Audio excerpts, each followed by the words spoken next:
This is a training session on the 17 indisputable laws of teamwork. During the 1990s, what I have found to happen is that leadership became a very prominent subject. If you went to the business community, they wanted to learn about leadership. If you went into the government community, they wanted to learn about leadership. If you went into the church community, they wanted to learn about leadership. If you went into any community, leadership became kind of the big deal. And in the 90s, I wrote several books on the subject of leadership. In 1993, I wrote a book called Developing the Leader Within You, helping people develop themselves as leaders. As a complementary book, the year later, I wrote a book called Developing the Leaders Around You, kind of helping a leader develop leaders around him or her. And then in 1997, I wrote a book that was kind of a soft leadership book called Becoming a Person of Influence. Again, how to have influence with people, basically how to become a better leader with people. In 1998, I wrote a book that has become very popular, The 21 Irrefutable Laws of Leadership. This has been used major in the business community, government community, the church community. And this was a book that helped people understand that there were certain laws that if they learned those laws, if they obeyed and followed those laws, they would become very effective as a leader. And I followed the 21 Irrefutable Laws of Leadership with a book entitled The 21 Indispensable Qualities. I talked about what are the qualities that need to be inside a person to be the leader that they really want to become. Then I followed that up with a kind of a Christian religious leadership book called The 21 Most Powerful Minutes in a Leader's Day, where I took the 21 laws and applied it to biblical characters so that people could, again, identify the laws with people who really did a good job with them. Okay. One thing that I found very interesting as I taught this decade of leadership is that as leaders grew, as leaders learned, as leaders matured, as leaders developed, I found that they began to ask themselves not only how can I lead better or how can I develop people around me to lead better, but they began to talk about teamwork because they found that nobody is a leader in every area. For example, the 21 Irrefutable Laws of Leadership, most of the audience here, how many of you have the 21 Irrefutable Laws of Leadership? Oh, this is very good. Now, keep your hands up, keep your hands up, keep your hands up. The people that have their hands up now in this room are truly the great leaders in this room. Now, you noticed, I did not ask how many have read the 21 Irrefutable. That's way too big of a risk. I'm not going there. I wouldn't touch that with a 10-foot pole. Okay. Now, anybody that has read the 21 Irrefutable Laws of Leadership, the first thing they come to the realization is that they're not good in all 21 laws. Is that not true? Let me just ask you, how many of you probably fell a little short in at least 2 or 3 of the 21 Irrefutable Laws? Okay, thank you very much. Now, the reason I asked that question, and the reason there's such laughter in the audience is because anybody that takes the 21 Irrefutable Laws of Leadership book and begins to dissect and learn those laws understands quickly that in some laws they excel and in some laws they do not. Now, that's where teamwork comes in. You see, what I have found is that the moment we realize that we do not do well in all of the leadership laws, the next question is then, who does well in a leadership law that I don't do well? And all of a sudden, there begins to be what I would call this urgency to develop a team. Does that make sense? Because teamwork matures, teamwork takes leadership and allows it to be what it really needs to become. Now, this is going to show my age, but there was an old commercial, I don't know, maybe 10 years ago on Bo Jackson, who played 2 sports. Remember, he played football and baseball, and it was kind of I think it was a Nike commercial, kind of a bow nose deal, and basically, how many of you remember the bow nose? Okay, well, most of you as old as I am, okay.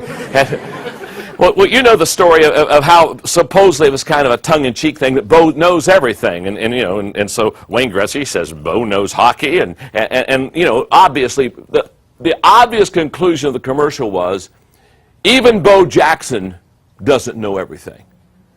And the conclusion that any person that studies leadership will come up to, if they really understand leadership, is that it's obvious that you aren't a good leader in every area. Therefore, the need for teamwork. And that's what this training series is all about. Now, I need to do one more thing, and then we're going to teach the first law of teamwork. Here's what I need you to understand. If I were sitting where you are, and I would be taking the notes that you're taking, I would be asking myself the question, what makes a teamwork law truly a law? I mean, why don't you say, John, this is a teamwork thought, or this is a teamwork principle, or this is a teamwork idea? Well, I use the same grid that I use for the 21 irrefutable laws of leadership for the 17 indisputable laws of teamwork. The very same grid, because I have to, as I teach teamwork to you, it's my desire to give you a solid foundation that you can literally lean on and go to the bank on and build your teamwork off of. So, let's look at the qualifying tests to becoming teamwork laws. There are 4 of them. Number 1, they're not based on culture, gender, or age. Very simply stated, they're not limited to a gender, they're not limited to an age, they're not limited to a culture. In fact, we teach teamwork, we teach leadership internationally through our equipping organization, the Enjoy Group. And what I have found is the laws of leadership, they work in every country. The laws of teamwork, they're going to work in every country. Why? Because they're not limited. That's what makes it a law. Number 2, they relate and apply to all communities. They apply to the business community, they apply to the government community, they apply to the religious community, they apply to the academic community. In other words, these teamwork laws will work anywhere. As you view this video, and as you study teamwork, no matter what your situation, these laws will work in it. Number 3, they are recognized by other teammates as teamwork laws. In other words, very simply, we just sit down with players on teams and we ask them very, very pointedly, are these teamwork laws working? Is this truly a law? Is this something you can really go to the bank on? And finally, number 4, they stand the test of time. In other words, they're not dated, they're not faddish, they're not in now, and 5 years from now they'll be out. These teamwork laws worked in the 1900s, they're working now in the 2000s, they'll work in the 2100s. They are not limited to time. Let me make 4 observations about the laws that you're about to learn concerning teamwork. Number 1, these laws can be learned. You can learn these laws. The reason I know that is for many years now I've been training teams. For many years I've been developing team members. I could put a name behind every teamwork law that you're going to study. I promise you, you can learn these laws. Now, I want you to just look at your neighbor and I want you to say to him right now, even you can learn these laws.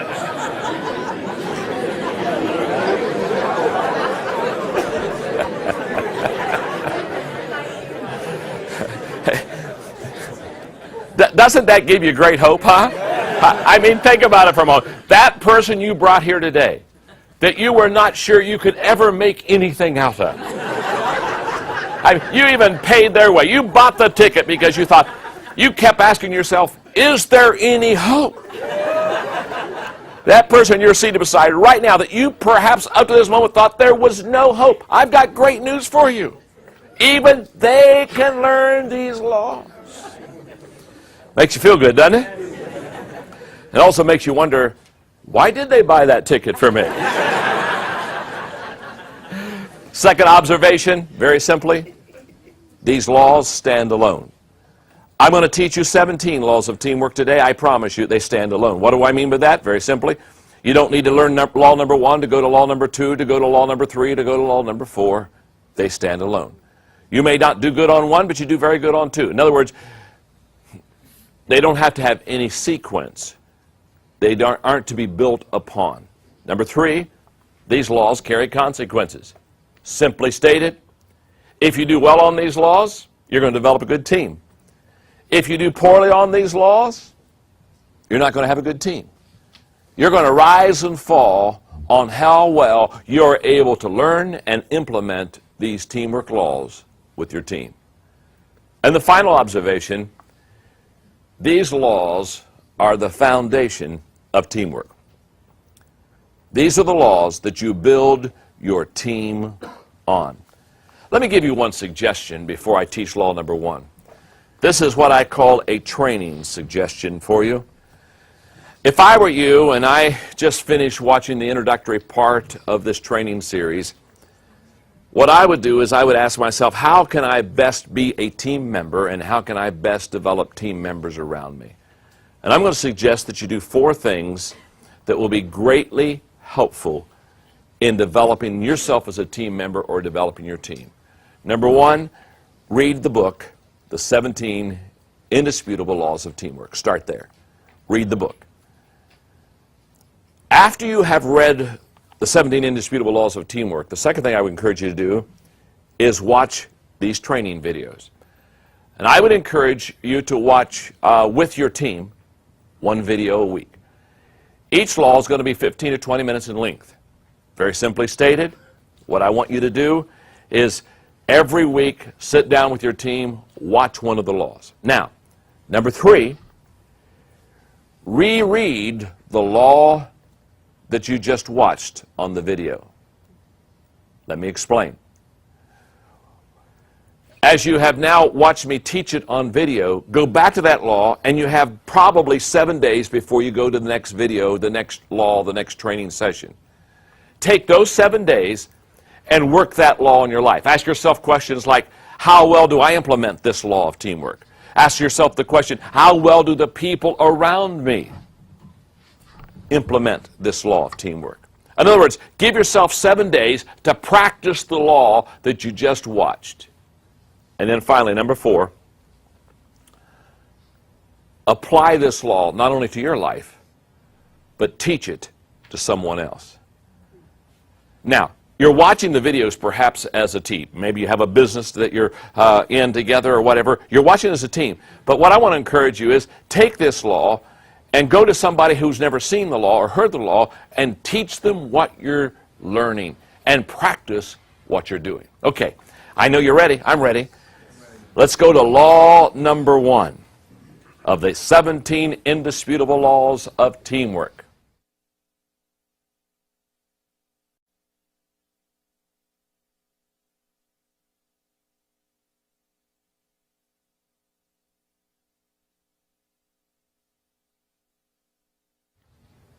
Today I would like to talk to you on law number 2 of teamwork. And that is the law of the big picture. And the law of the big picture says the goal is more important than the role. I love this law because as I watch teams, many times I watch them totally lose perspective. And somehow, and this happens to me, this can happen to anybody, somehow we begin to think that what we do as a part of the team begins to be more important than anything else. And we get kind of consumed with our job, and we get consumed with our role, and we become what I call role conscious instead of goal conscious. What I want you to understand about this law is that any time you lose perspective, any time you fail to see the big picture, almost always you fall into the rut of feeling that what you're doing is most important. In fact, you know what the number 1 challenge I think of a leader is when working with a team? I believe the biggest challenge is keeping the big picture in front of the team at all times. Because isn't it true, there's a tendency for us just to lose the big picture. And again, begin to get consumed in our job and what we're doing and just fail to see the big picture. For example, in the Enjoy group, one of the things we found that was very helpful is if we have people working in the stock room with our products, for example, or some of the people perhaps making phone calls and registrations or filling in data entry in computers. Here's what we found. One of the most important things we can do every once in a while is to get them out of that seat or whatever their job is and take them to a conference and let them see the big picture. Let them see how important they are to making it all happen, but let them see the big picture. Because when we fail to see the big picture, when we lose perspective, almost always we'll put our role above the team's goal. Let me give you, I love this piece. This is one of the funniest pieces on perspective that I've ever read, and it's a wonderful story. So let me just read it to you, okay? This is a story of a girl in college who's in a little trouble, and so she's writing to her mother at home. Okay, dear Mom, Since I've been away at college one full semester, I think it's time to bring you up to date as to what is going on. Shortly after I arrived at college, I got bored with dormitory life, and I stole $10 out of my roommate's purse. With the money, I rented a Honda bike and crashed it into the telephone pole a few blocks from the college. I broke my leg, but was rescued by a young doctor who lives upstairs from the apartment house on the corner. He took me in, nursed me back to good health, set my leg, and thanks to him, I'm up and around again. We wanted to let you know that we're going to be married as soon as possible, since we're having some trouble on the blood test because there's a disease that keeps showing up. We do hope, however, that we will be married before the baby arrives, and we will be home shortly thereafter to live with you and Dad. I know you will love the baby as much as you have me, even though it will be of a different religion. Please try to understand the reason we are having to come home and stay with you and Dad is because my doctor friend wants out of medical school because of all the attention he was giving to me and my condition. Really, Mom, I didn't steal $10 from my roommate's purse, or rent a Honda bike, or hit a telephone pole, or break my leg. I did not meet a young doctor of a different religion, nor are we going to be married. There is no disease or test or baby to worry about. And I won't be home to live with you and Dad, and he won't be either. Mom, I am getting a D in geometry. And I'm getting an F in geology. And I wanted you to accept these grades in their proper perspective.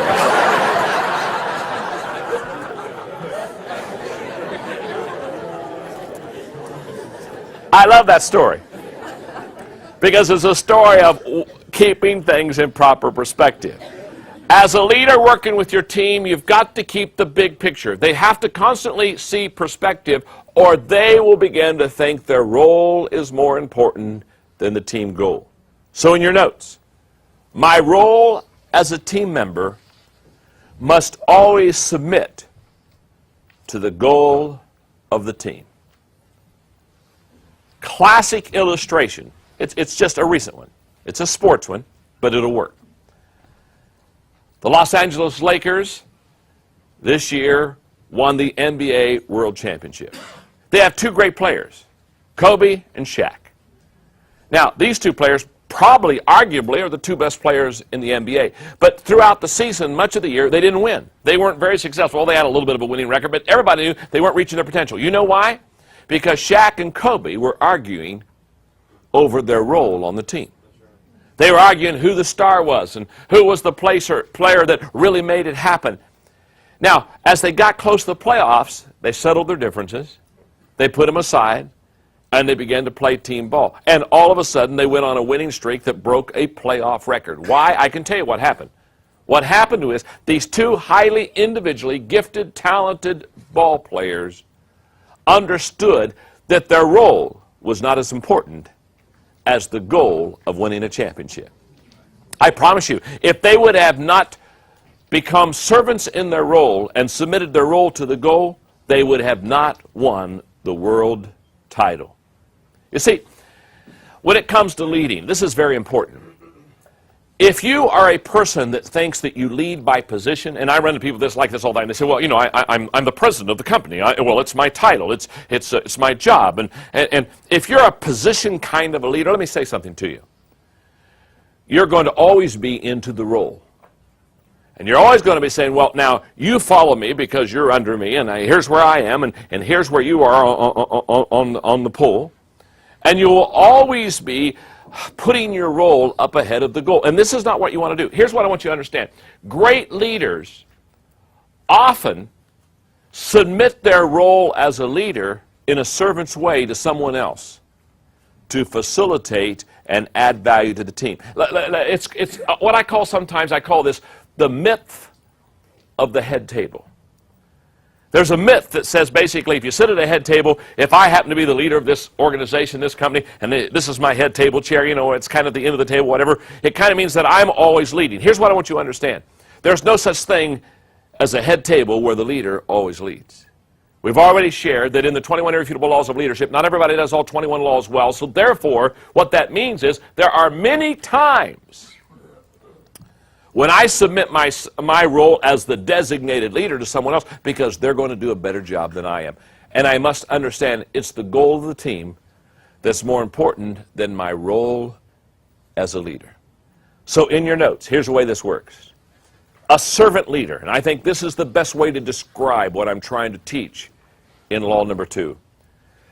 A servant leader serves the mission and leads by serving those on the mission with him. That is so good. Let's talk about it for a moment.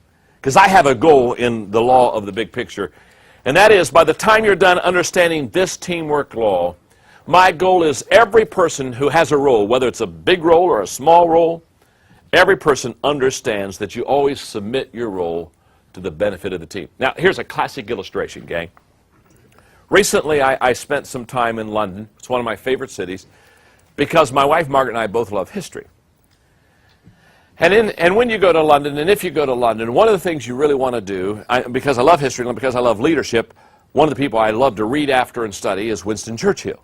What an incredible leader he was. I mean, that man, I believe, all of Europe owes their democracy and freedom to Winston Churchill.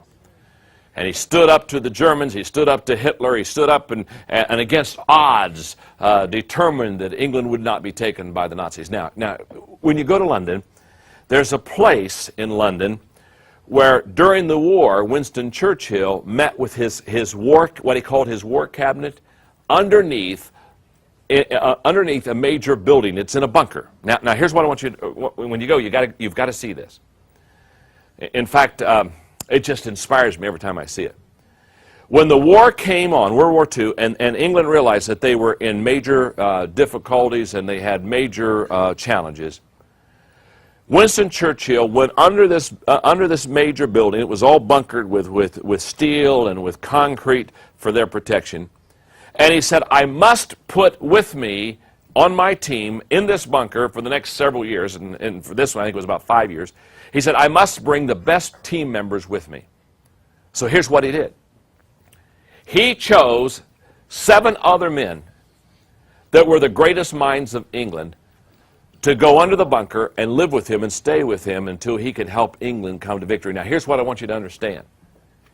He didn't choose his best friends. Some of the people that he put on his cabinet war room team were political enemies. But he said, this is not a time for politics. This is not a time for Democrat and Republican.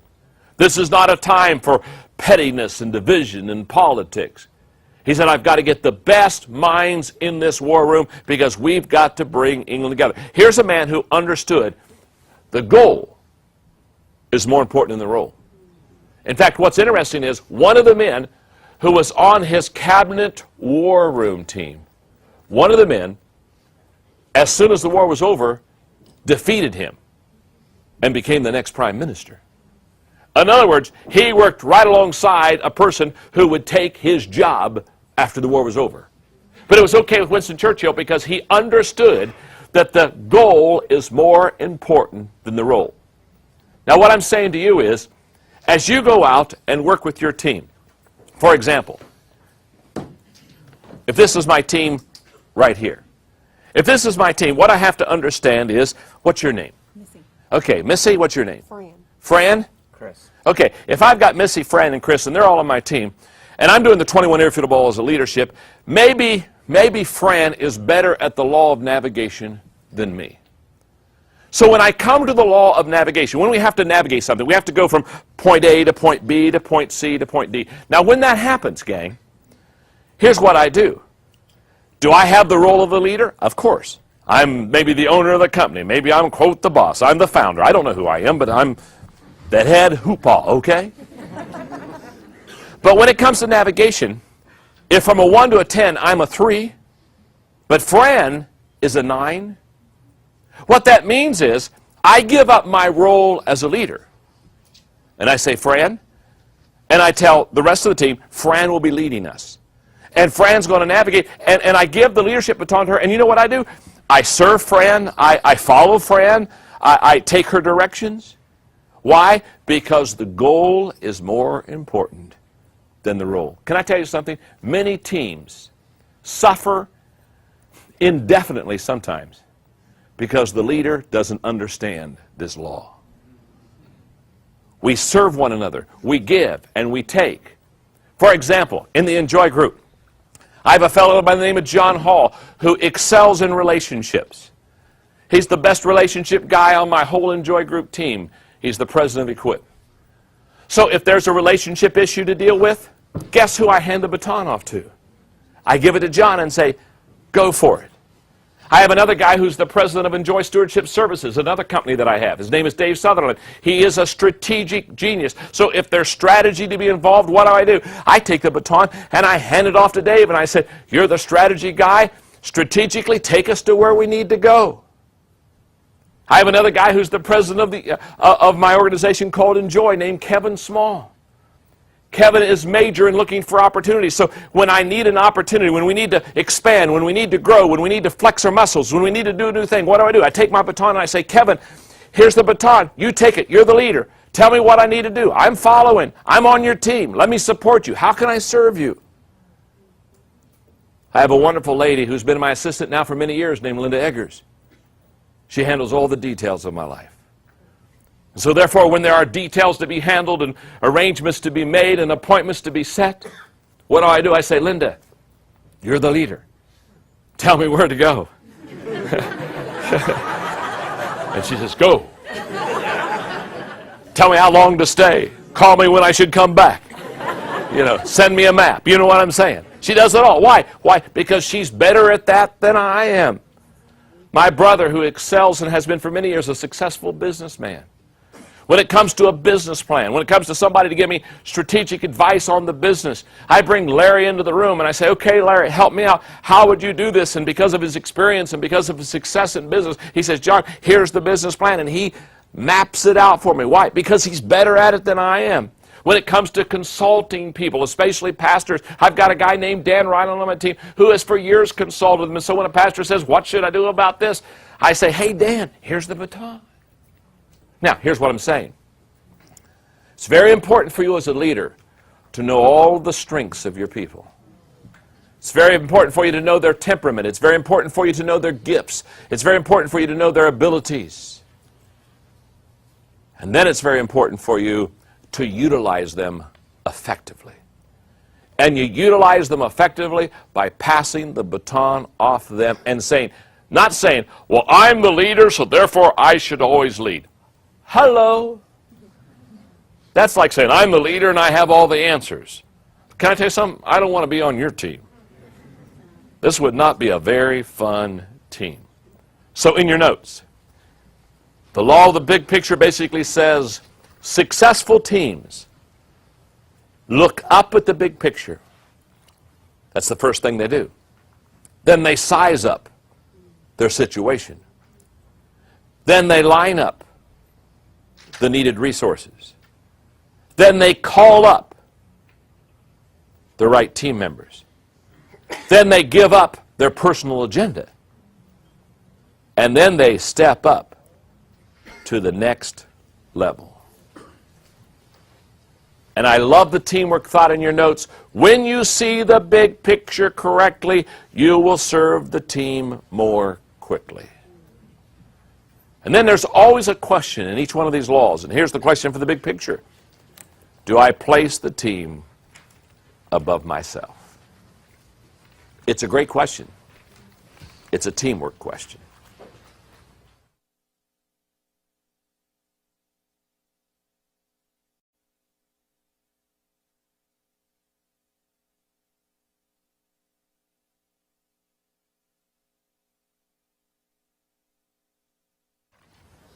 Today I want to talk to you about teamwork law number 3. It's the law of the niche. N-I-C-H-E. The law of the niche says each player has a place where they add the most value. Isn't that true? Let me tell you how I learned the law of the niche. Now, I'm not going to tell you every law and where I learned it. We don't need to do all that. But the reason the law of the niche is such an important teamwork law to me is this is a law that I didn't learn in my early years. You see, again, my background has been in the church. I was a pastor for 25 years. So, after I graduated from college with a theology degree, I went to my first church and had great expectations about pastoring this church and leading it and growing it and the whole deal. Okay, you can just see. I mean, I just graduated from college. 2 weeks later, got married. 2 weeks later, I'm at my first assignment. Okay, got the picture. Don't you just feel sorry for the people? Don't you just want to say, "Oh, I'm so sorry. I'm so sorry." But here I am in my first assignment, extremely excited. Now, I did well in college. I was always on the dean's list. In fact, I graduated second in my class. So academics were not a problem. But what I didn't realize when I went to my first church is they didn't train me in the things that I needed to be trained in. Sound familiar? Why would they want to, in college, teach me something that was helpful, practical, and life-changing? I'm kidding. There are many wonderful schools and institutions that do a great job, but I was not trained for my gifts. I was not trained for my strengths. I was not trained for my niche. In fact, the two things that I was trained best in was what I was worst in. I was trained in counseling, and I was trained to administrate. Now, anybody that knows me well just wants to burst out laughing. Because anybody that knows me well knows that I'm not good at counseling, and I'm not good at administration. You know, if you administrate, you ought to do details, and I'm not good at details. I forget things like my name. In fact, the other day, now that my wife Margaret and I are in our 50s, she's in her young 50s.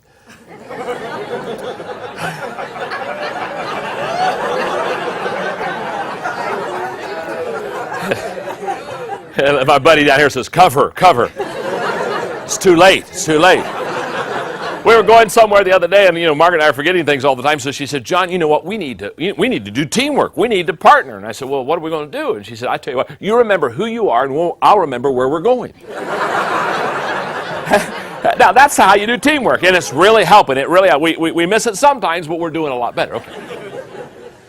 So here I go. I go to my first church, my first assignment, and I know how to. I've been trained in counseling. I've been trained in administration. So what do? I do what I've been trained in. I do counseling. Now, do you understand that if you do something that you're weak in, do you realize it takes energy from you? If you do something and after you're done, you're emotionally drained, it's because you probably aren't doing something that you're good at. So I spend all day counseling those who would come to a 22-year-old, you know what I mean. So I spend all day counseling teenagers anyway. I spend all day counseling, or I spend all day administrating. Now, I'm not good at counseling, I'm not good at administrating. Now, if I'm not good at counseling, I'm not good at administration, the church probably is not going to do real well.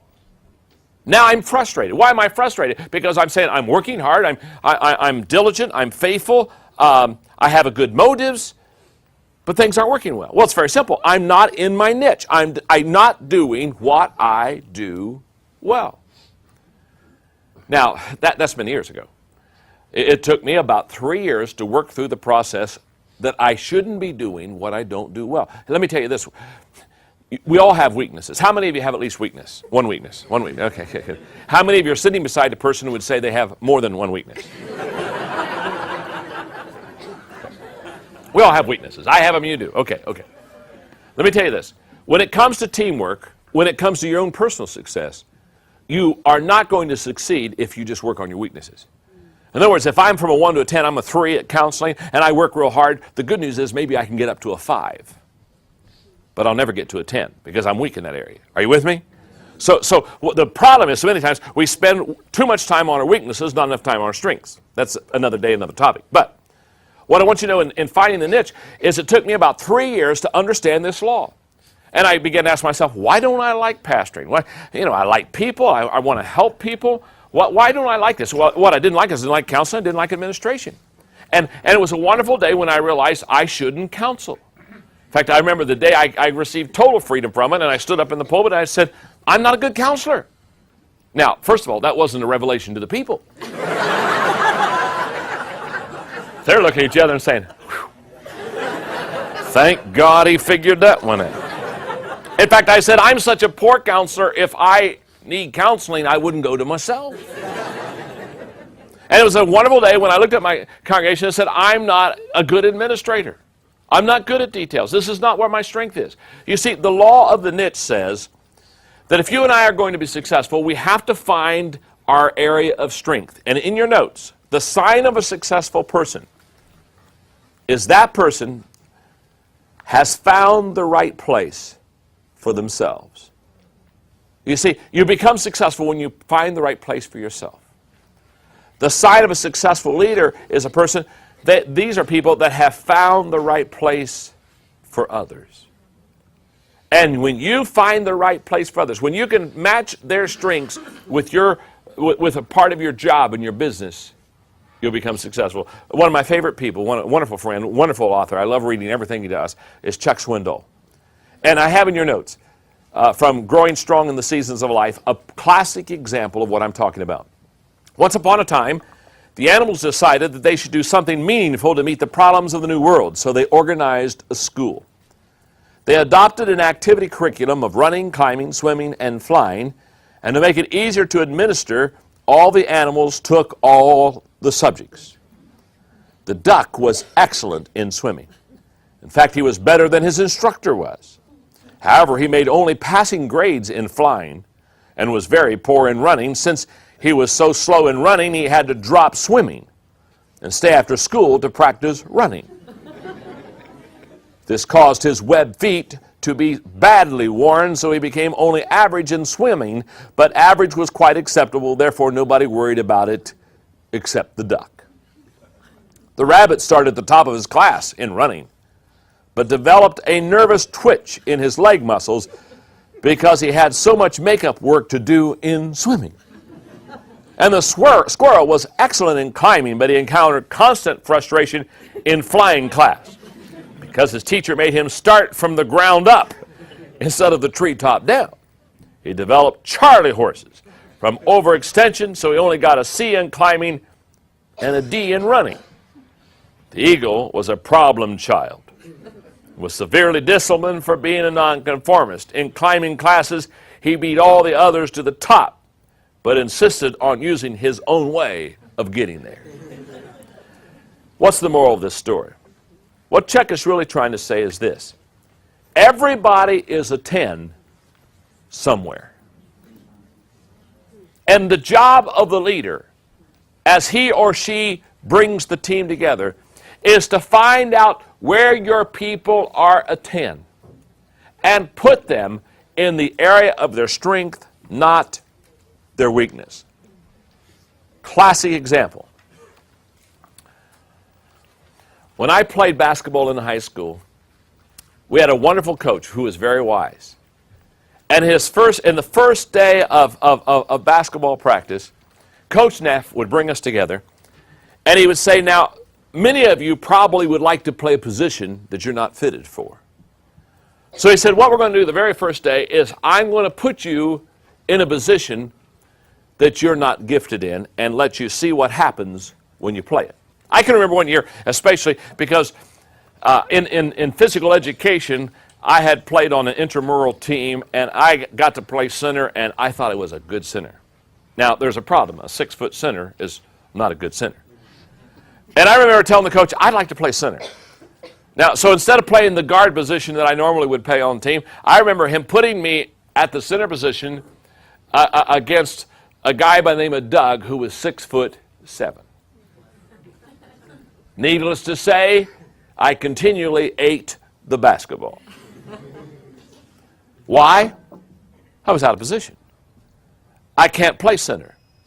Now see, what a leader does is a leader wisely understands that what he or she must do is must put the people in the right position. Because when you're out of position, you'll never be successful. As a pastor, one of my desires was for everybody in the congregation to do the same thing. I thought everybody ought to do the same thing. It shows unity. I know you're sitting there right now and saying, what a stupid man. And then you're saying, why am I taking notes from him?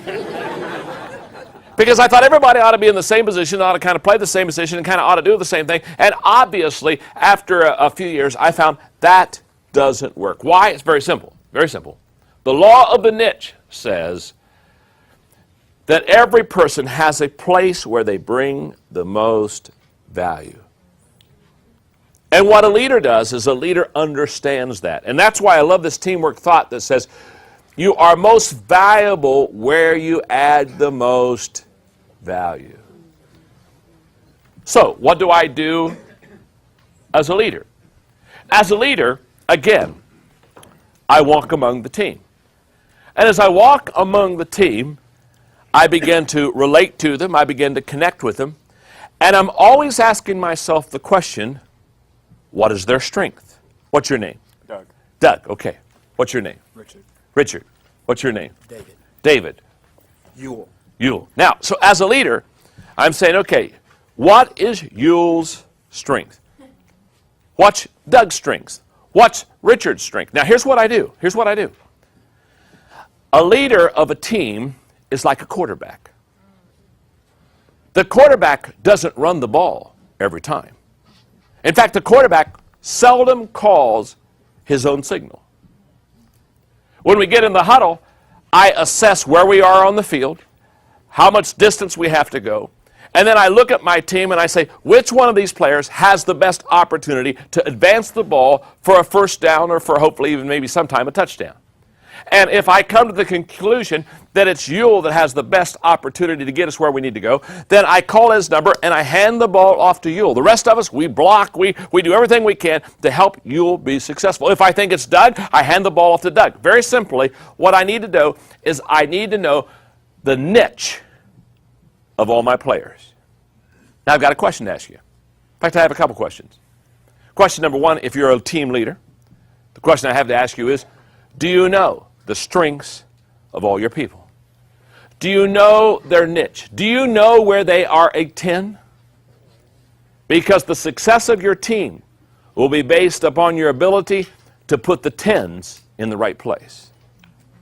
But I have another question. This is for the teammates, the team players. The question is, as you play on the team, do you know the strength of the person beside you?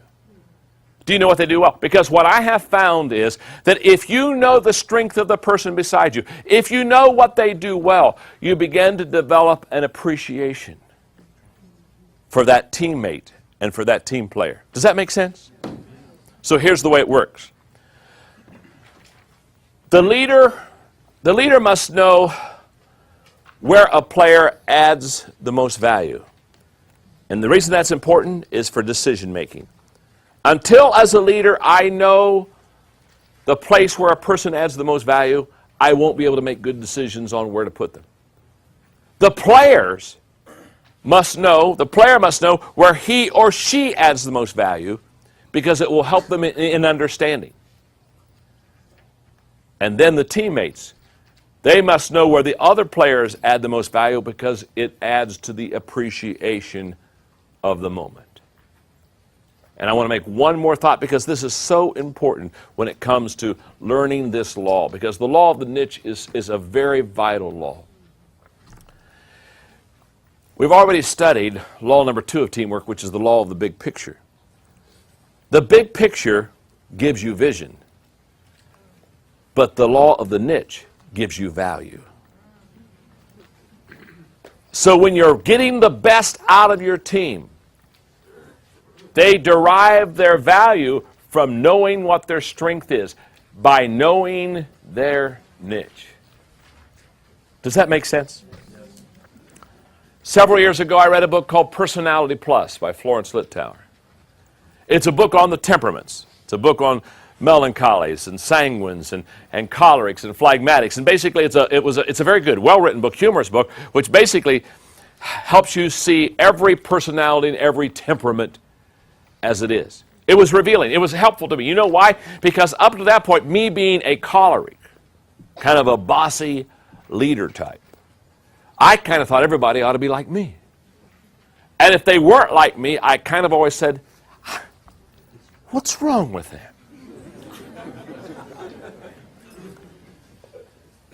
But I can still remember in Southern California on the beach right by the Hotel Del in Coronado, Margaret and I laying on the sand, and she read that book to me one day, Personality Plus. And all of a sudden I realized that people are not right and wrong many times, they're just different.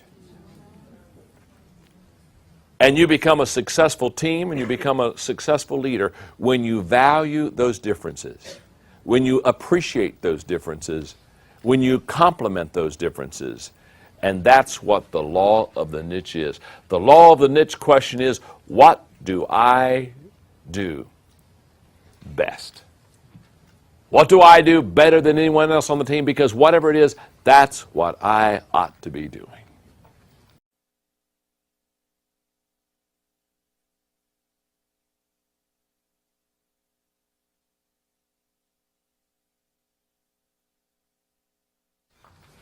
Today I would like to talk to you about the law of Mount Everest. That's law number 4 in the law of teamwork. And the law of Mount Everest says, as the challenge escalates, the need for teamwork elevates. In fact, in your notes, I want to make sure you get this. This law is about gathering and growing a team to accomplish something big. This is a law about gathering your team and growing your team so that you can do a Mount Everest project. Now, let me apply the law of Mount Everest this way. If you're just going to climb a hill, now we're doing this taping today in Atlanta, and Atlanta's got a few hills. It's got Stone Mountain. It's not a big mountain. I mean, I suppose in about an hour and a half, if you want to, you can climb it. If you want to go climb Stone Mountain, you can do that on your own. Isn't that true? You know, just put on your sneakers, put on your jogging outfit, your shorts or whatever, and go over there and just start at the bottom. And about an hour and a half later, you'll be at the top of Stone Mountain. So if you want to climb Stone Mountain, you can do that on your own. In fact, can I tell you something? You don't need a team. You don't need to look around and say, you know what? Today I'm going to climb Stone Mountain. And I think I need you to come along, and we need to get some ropes. And no. If you're going to climb Stone Mountain, you can do that on your own. But the law of Mount Everest says, if you're going to climb Mount Everest, if you're going to tackle something really big, you're going to have a team. And you're not only going to have to gather a team, you're going to have to grow a team. You're not going to have to get people around you. See, if you're going to climb Mount Everest, if I'm going to climb Mount Everest, if I'm going to climb Mount Everest, I don't just go to any group and say, hey, gang, I'm going to fly over and climb Mount Everest, and I want you to be on my team. Now, that's not the way you do it. I may not want them on the team. I mean, hello? What's your name? Ron. Ron may not like heights. That's a drawback. So if I'm going to climb Mount Everest, it's just not like getting people together. It's getting the right people together. So it's not only gathering a team, it's also growing a team. Now, the law of Mount Everest begs for 3 questions. Question number 1.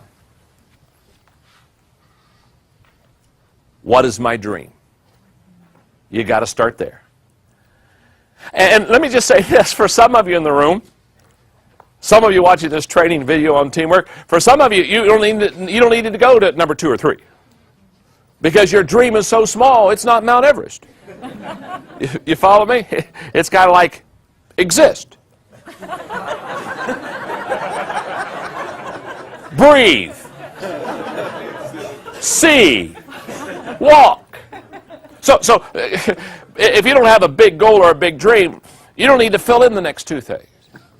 But you got to ask yourself, what is my dream? That's the first Mount Everest question that you have to ask yourself. Do I have a little dream? Do I have a big dream? Do I have an impossible dream? What kind of dream do I have? Okay, that's question number 1. Question number 2 is, who's on my team? Once I have established what my dream is, the next important question is, who's on my team?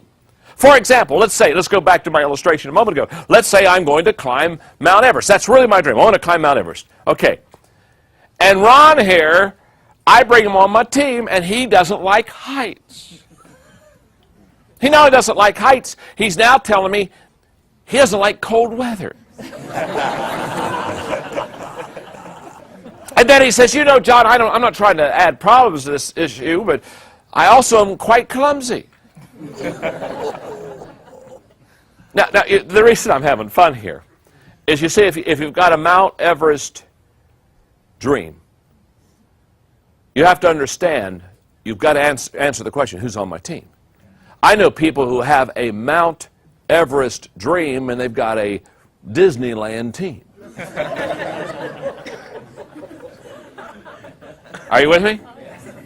You see, if your team is not the team it needs to be, your dream will never be accomplished. That's why many times people say, oh, if you just have a dream, you're going to go to the top. Oh, if you just get a dream, you got a dream. And, you know, they put their dream on the refrigerator or wherever it is. Can I tell you something? Take it off. Some of you don't have a dream, you're just smoking something.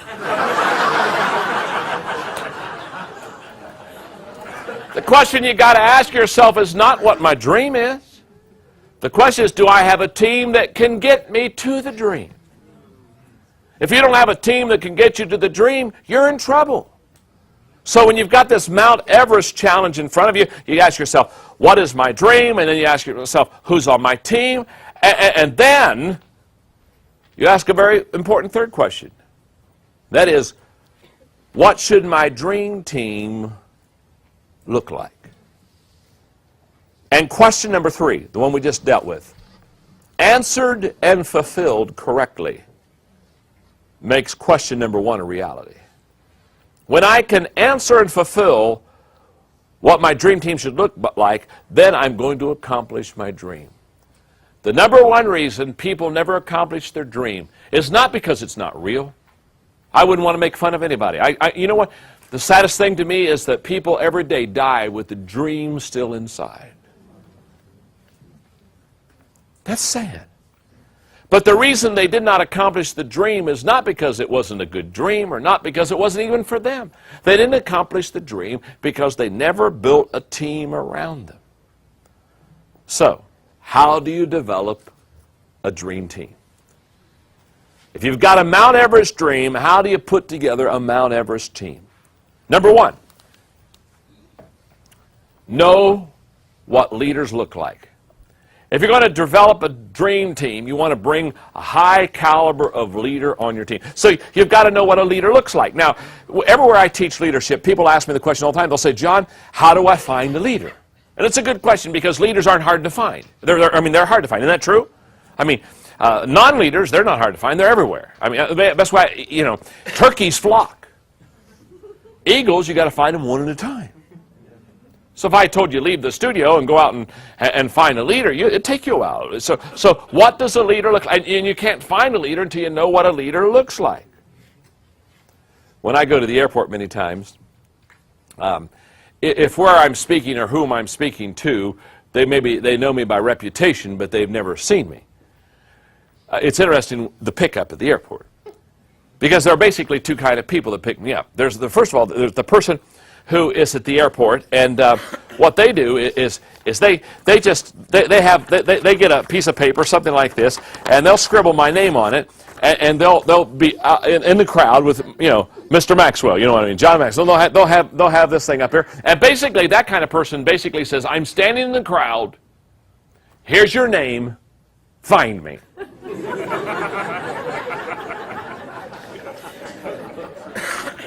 Sometimes I do, sometimes I don't.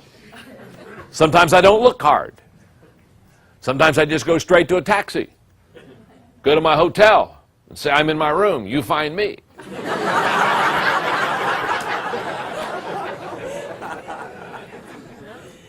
In other words, there are some people, when they're looking for me, they put my name on a piece of paper, and basically they say, it's your responsibility to find me. Isn't that true? Now there are other people, when they come and pick me up at the airport, they're not like that at all. What they are is is they'll be in the crowd, all right, but they'll have a book, maybe of mine, that has my picture. And hopefully it's a recent book. and what they'll do is they'll have the book open and they'll have my picture there. And they'll be standing kind of right on the edge of the crowd where the passengers are coming out. And they'll be looking at this picture and they'll be looking at people coming off the plane and they'll be doing this number. And all of a sudden they'll smile and they see me. You know what I'm saying? They say, hey, hi, and they'll introduce themselves and they grab hold of me. Now, you know what? That kind of person, they say, I'm responsible to find you. Two types of people. Now, what I'm saying to you is if you're going to develop a dream team, let me tell you what will never happen to you. Dream teams will not come to you. Don't stand on the corner and say, here I am. Here I am. Come one, come all. Here I am. Find me. Opportunity is sitting right here. No. If you're going to develop a dream team, you've got to go out and get them. And let me just say three things about leaders. One, leaders are hard to find because there's not an abundance of them. In fact, I've never seen an abundance of leaders anywhere. When I speak for companies and corporations all over America, I have never gone to the president or CEO of a company and had them look at me and say, John, we're delighted you're here. We do have a problem. What's your problem? Well, we have too many leaders in this organization.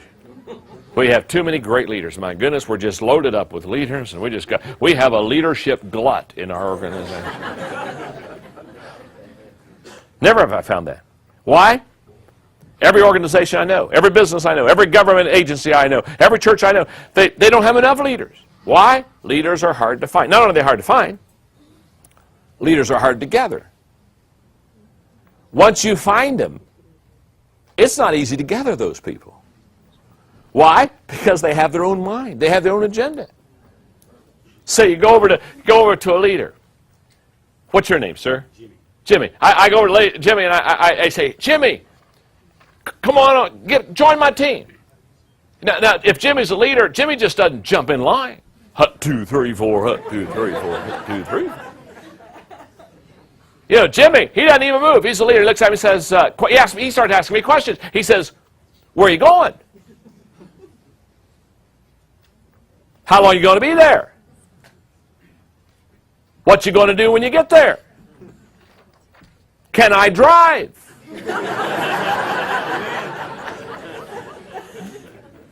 Why? Because Jimmy is a leader. So they're not only hard to find, they're hard to gather.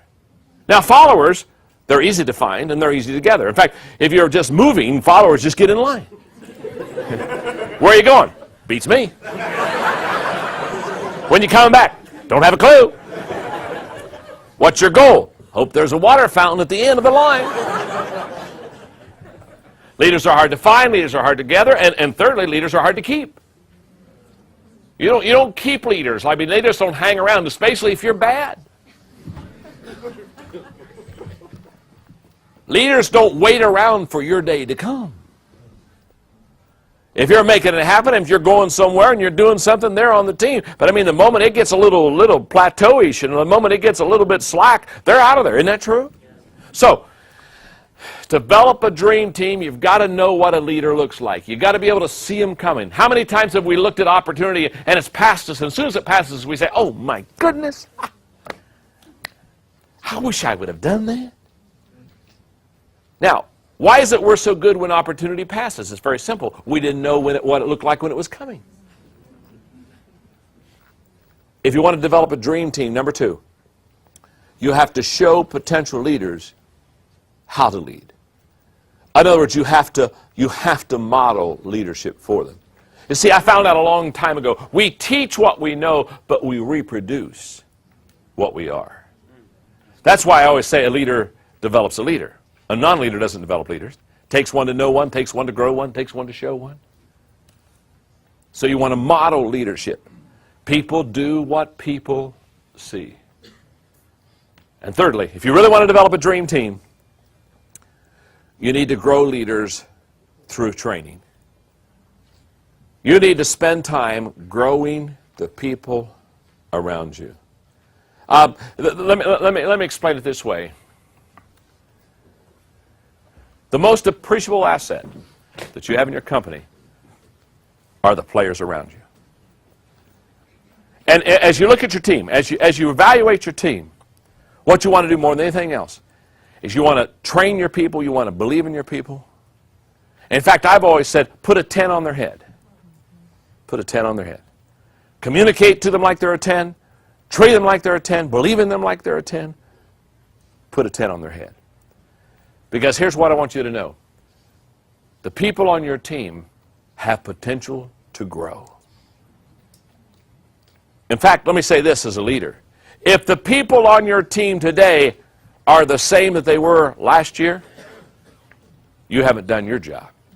And to all the team players, I want to say this to you. If you're the same today as you were a year ago, you haven't done your job. Does that make sense? Now, the law of Mount Everest says, when you have this humongous goal or dream in front of you, the need for teamwork escalates as the challenge elevates. The law of Mount Everest says, the bigger the challenge, the better the team. So what you do is, you don't go after the big dream first. You go off of you start developing the team first. And as they're capable, then you go after the big dream. I love this story. It's a Mount Everest story, but it'll work real good here. A true story of a guide who took a team to go to the top of Mount Everest, got in a major storm. They got about 2/3 of the way up, had to go back down. And obviously, because everybody flew in, great expense, great training, a lot of time and effort, everybody was disappointed. So the guide, knowing the disappointment of the team and knowing they didn't get to the top, said, before we go home tomorrow, we'll have dinner at the lodge tonight. And they had dinner.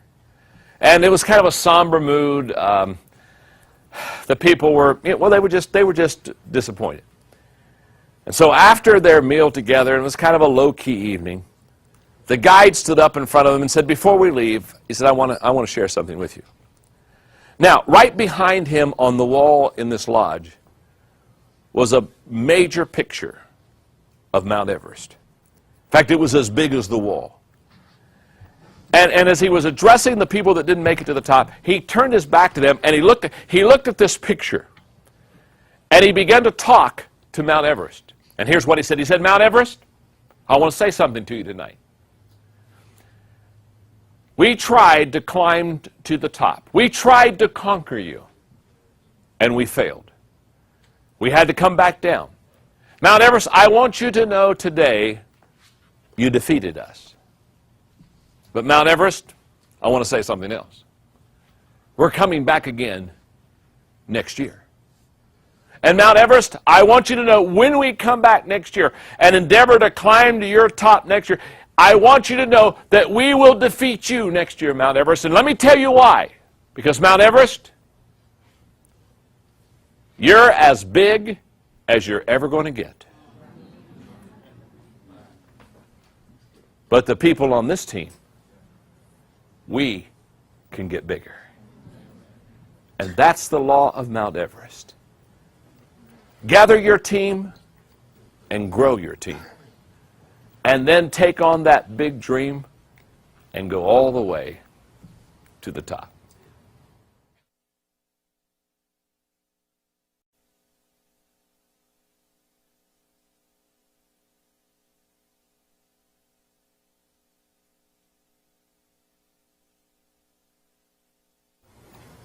Today I want to talk to you about law number 5 of teamwork.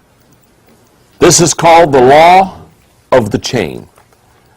And the law of the chain says the strength of the team is impacted by its weakest link. Now, of all the laws I'm going to teach, of the 17, this law is the most difficult for people to accept. This is going to drain you a little bit emotionally, okay? And I'm just setting you up for this because when you begin to talk about looking at your team, evaluating your team, and then you begin to kind of hone in on who is the weakest link. Kind of reminds you of a TV show, doesn't it, huh? I thought about for this law having that lady come, you know what I mean?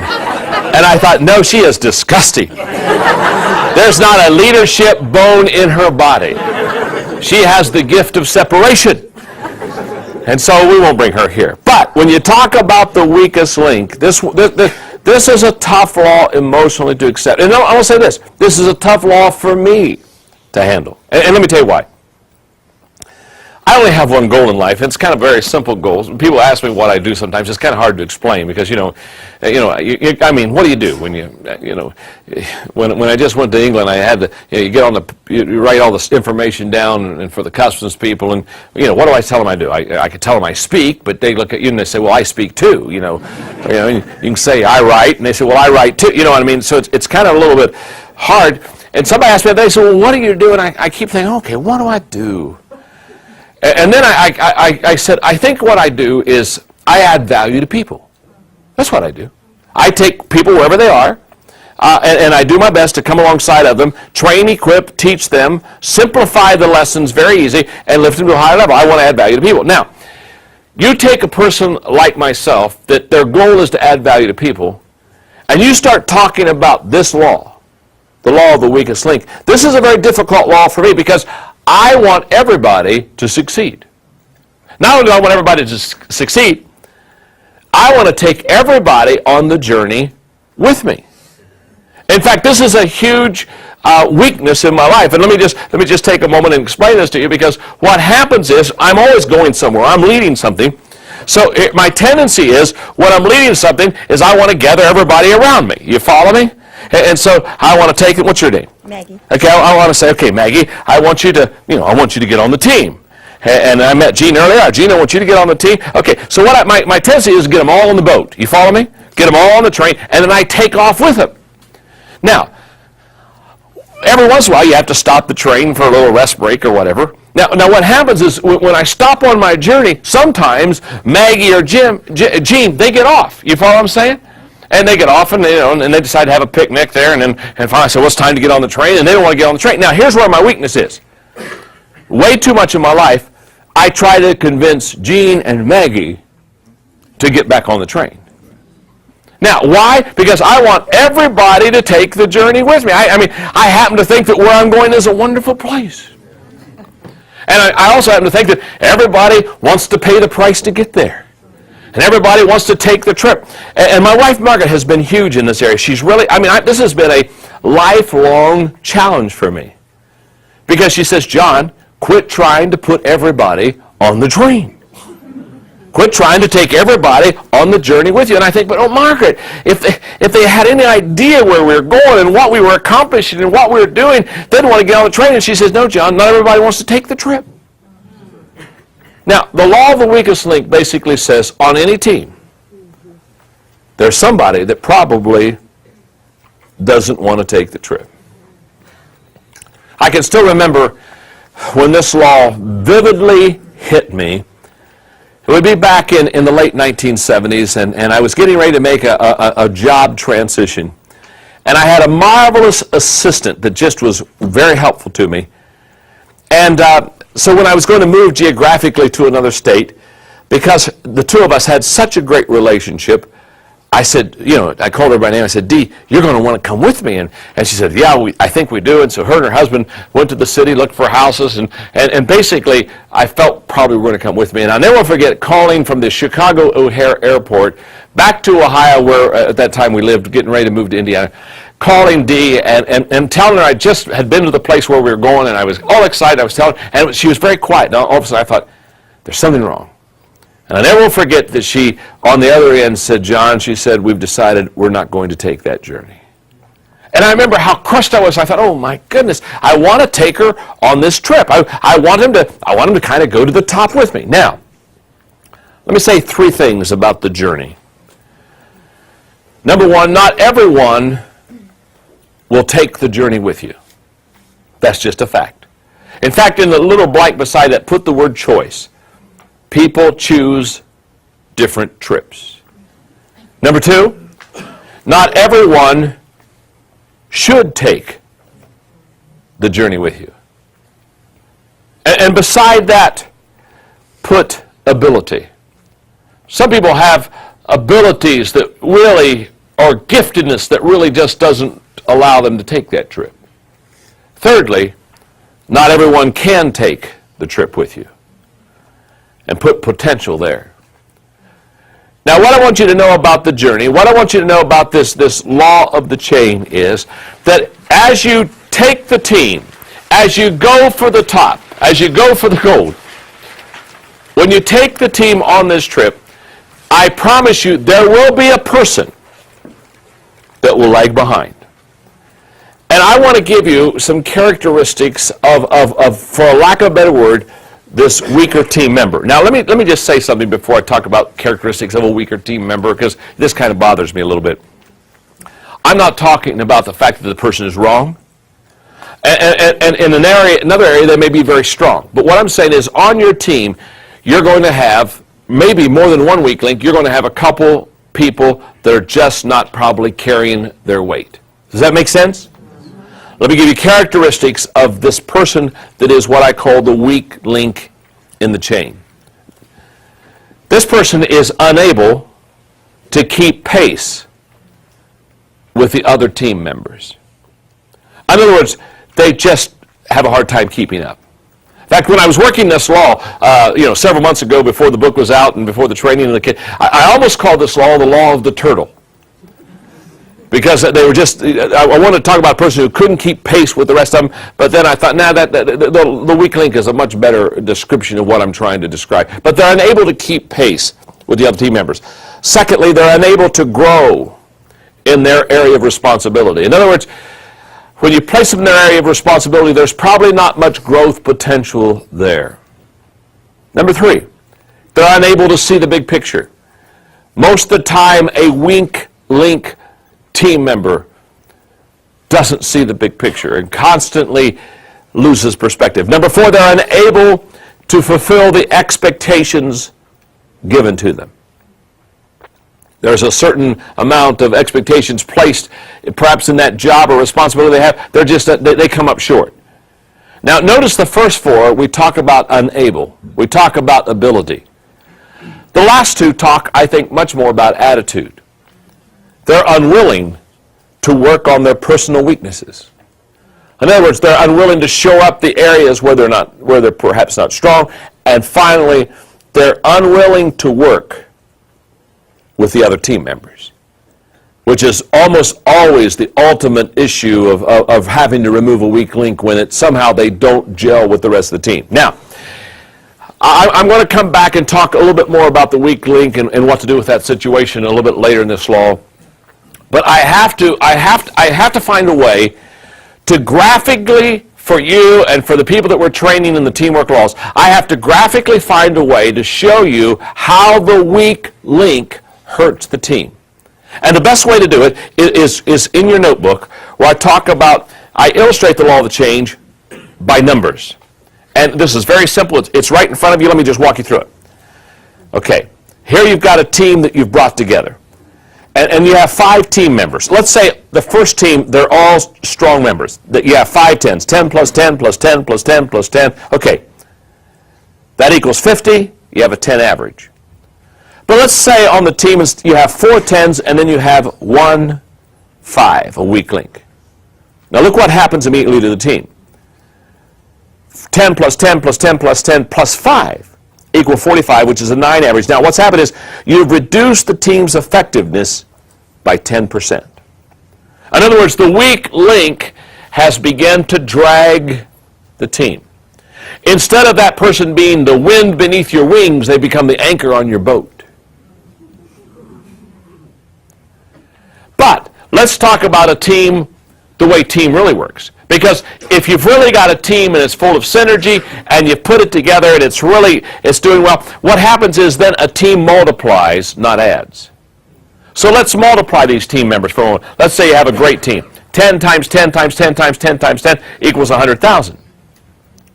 But let's say you've got synergy on this team, but you have one weak link. Now watch what happens. 10 times 10 times 10 times 10 times 5 equal 50,000. The weak link has reduced the team 50%. This is huge. Now, let me tell you what we do with the weak link, because I've done this all the time. I mean, I'm not talking to you from what I've read. I'm talking to you what I've done, okay? What I had a tendency to do is, if I had a weak link, instead of removing them off the team, I thought I'll just give them another job. In other words, instead of removing them, I move them around. So let me show you what happens when you take that 5 and move them around. How are we doing, gang? Do you realize that 5 times 10 times 10 times 10 times 10 is the same as 10 times 10 times 10 times 10 times 5? In other words, when it's all done, you still have the same result. Why? Because you have a weak link. And note in your workbook, if they are truly a weak link, no matter where you place them, the result will be negative. And the teamwork thought I want you to have here on the weak link is, the team cannot continually cover up its weaknesses. If you've heard me teach much on priorities, one of the things you hear me teach is a principle that I just truly believe in. It's called the Pareto principle, which is sometimes known as the 20-80 principle. And to just reduce this for teaching purposes and illustration purposes, the Pareto principle basically is this: that if you have 10 people in your organization, and you evaluate them and you size them up, that number 1 is truly the best player on the team, and number 2 is the second best player, all the way down to number 10 is the weak link. Okay, with me? Now the Pareto basically says, if you take the top 2 people in your organization, not if you've got 10, but you just take the top 2, the top 2 out of the 10 will give you 80% of everything you need in your organization. In other words, the top 20% will give you the 80% return that you want. That's what we call the 20-80 principle. That's what we call the Pareto principle. I teach it in depth. Sometimes it's a 2-hour lecture. Okay. What I'm teaching you here on the law of the weak link is the 20-80 principle in reverse. Very simply, what happens is, instead of giving the top 20% of the people in your organization 80% of your time and effort, guess what happens? We normally give the bottom 20% of the people on our team 80% of our time, energy, and money. Isn't that true? I mean, watch it. I mean, you're just sitting there and who takes your time? The person that doesn't produce. Who has the questions? And what do? We spend all of our time. And by the way, let me just stop here now. This is huge. The difference between counseling your team and equipping your team is this: when you counsel your team, you work with the weaker members. When you equip your team, you work with the stronger members. If you counsel a team in their weakness, you'll never make your team strong. You've never counseled a team into strength. Because what do? You counsel a person according to their weakness. You equip a team strong. So what we need to do is spend 80% of our time with the top 20%, not 80% of our time with the bottom 20%, but sadly, because of the weak link, and because of the attention they need, and the time they need, and the resources they need, and the money they need, and the energy they sap up, we spend too much time on the weak links. We spend too much time on the weaker members. Let me illustrate. I don't think I've ever gone to a horse race, although I've always wanted to go to the Kentucky Derby. I've always wanted to go there. My wife's wanted to go there and wear the hat. Okay, anyway. I don't think I've ever been to a horse race, but I don't know a lot about horse racing, except the one across the line first wins. I know that, but let's say I went to a horse race and I went up to the a place where you can place a bet, and so I go up to the agent and I say, okay, I'd like to place $20. And let me ask you a question, sir. Do you have a horse that's never won a race? The guy says, well, yeah. He said, there's a couple in this race that have never won. I want to place $20 on a horse that's never won. And the guy's looking at him, and he's already thinking, what's wrong with this guy? What's he doing this for? And then I said, well, the reason I want to do this is I want to help their self-image.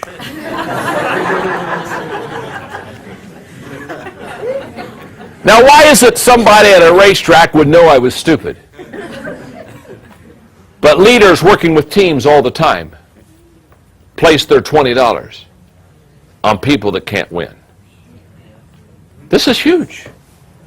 It's the law of the weak link. And let's say, for example, on our team, and I'm the leader, there is a weak link. Let me give you some observations for your notes, because this will really help you. Until the weak link situation is corrected, number one, the stronger members will identify the weaker one. They always do.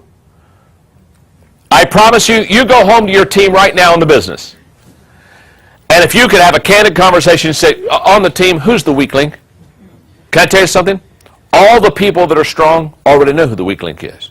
In fact, leaders evaluate very quickly. Leaders walk into the room and in 5 minutes size up the situation. They already figured who can, who can't, who should, who shouldn't, who will, who won't. Leaders evaluate very quickly. So if you go home to your team, it's not like if you tell them who the weak link is, it's going to be a discovery for them. You walk in and say, I just want you to know, Charlie's the weak link on the team. The rest of your members aren't going to say, you're kidding. Never entered my mind that we're dragging Charlie. Never entered my mind. Observation number two, until the weak link situation is corrected, the stronger members will have to help the weaker one. In fact, let me put it this way. Well, number three will do it better. The stronger members, until the weak link situation is corrected, will become less effective. Why will they become less effective? Very simple. Because they're having to help Charlie. Number four, and this will always happen, until the weak link situation is corrected, the stronger members will resent the weaker one. After a while, they'll resent this person because they realize they are not able to give their best all the time because they have to cover for somebody else. And number five, the stronger members, hang on now, will question the leader's discernment and courage. Wow. All the team members, listen to me. If you're a leader of a team, let me tell you something. If you aren't taking care of the weak link issue on your team, I want to tell you something. The rest of the team members are looking at you, leader, and they're saying, when is my leader either going to discern this problem or when are they going to have courage to take care of it? In fact, let me say this. Your respect as a leader will be lessened if you don't deal with this situation. Number six, until the weak link situation is corrected, the weaker members will take more time than the stronger ones. That's just a fact. And until the weak link situation is corrected, the weaker members will want to hold on to their position. Oh boy, now let me tell you a fact about the weak link. They tenaciously want to hold on to their position. You do understand that, don't you? You know, you take a stronger member of the team, I don't mean this wrong, stronger member of the team, they always have places to go. And I mean, you say, no longer can we use you. They're saying, that's all right, I had 4 other options. In fact, there's some things, I got a Mount Everest myself I'd like to climb, and off they go. You don't never worry about the strong ones. They always have options. Leaders always have options. But if a person is the weak link, they don't have options usually. And they're the ones that hold on to tenure. They're the ones that hold on to title. They're the ones that hold on to position. They guard that sucker with their life.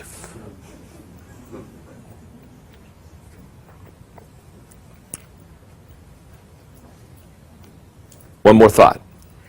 Until the weak link situation is corrected, number 8, the weaker members will control the relationship. And let me just say one thing about relationships, and we'll wrap this all up, but it's very simple. Here it is. The weaker person always controls the relationship. The stronger one always has to give in, always has to go the second mile, turn the other cheek. Isn't this true? It's true in marriage, it's true in business.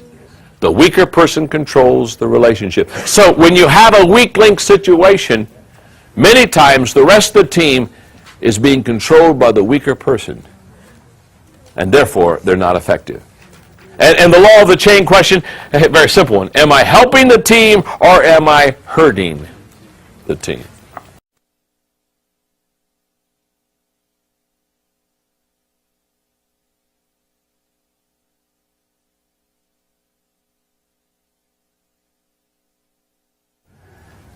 Today I want to talk to you about law number 6 of the laws of teamwork. It's called the law of the catalyst. And the law of the catalyst says winning teams have players that make things happen. In other words, catalysts are what I call get it done and then some people. That's just who they are. And by the way, by now in the training videos and in the studio here today, you're probably feeling pretty good. Because you've got 5 teamwork laws under your belt. And you already feel like you're a better team player. Isn't that true, huh? I mean, you just say, this is huge. How many of you just feel you're probably a little bit better now than you were a while ago? Raise your hand. Oh, yeah, that's good. Can I tell you something? You're not that good yet. You've got 12 laws to go. So look at your neighbor and say, you're good, but not that good. All right, huh?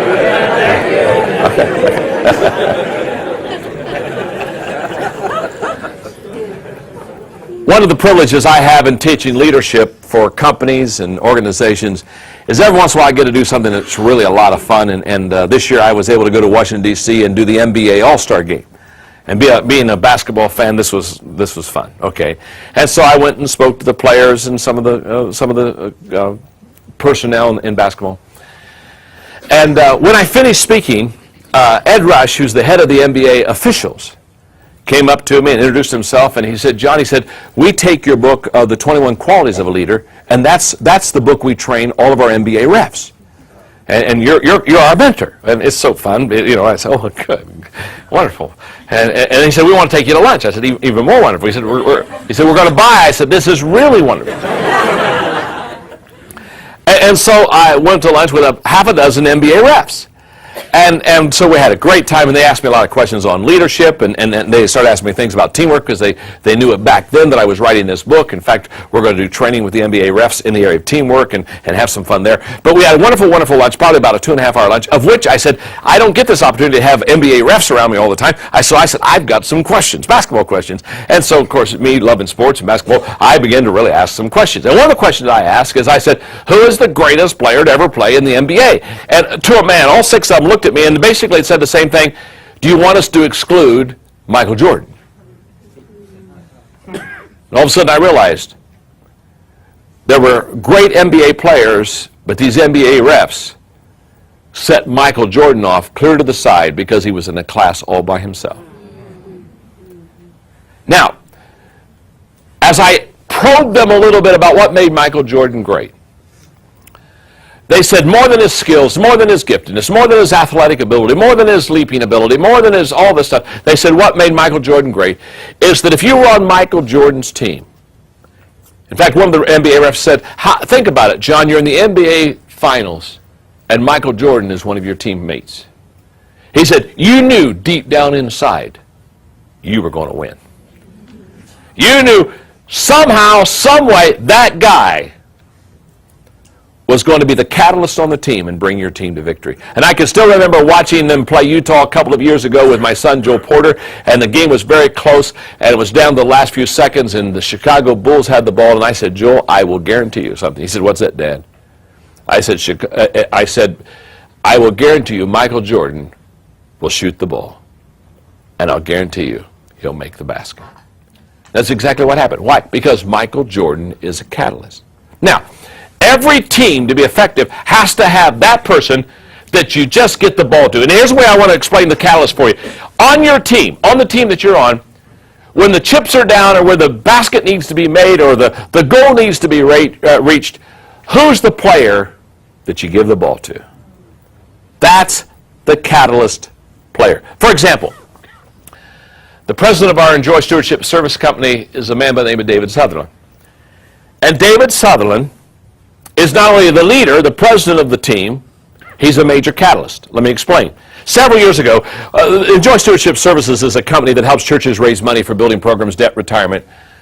And we have a goal. Within a couple of years, we will in 1 year raise over $1 billion for local congregations. So we've God's blessed us, and it's just a wonderful, wonderful experience. Okay, but back way way back 6 years ago, when this company was just being started and Dave was ahead of it, If we did 30 churches a year, we were excited. And I'll never forget, in December, the first December, I was going through the office one day, and I saw his wife, Roxine, and I said, Roxine, where's Dave? I haven't seen him for a couple of days.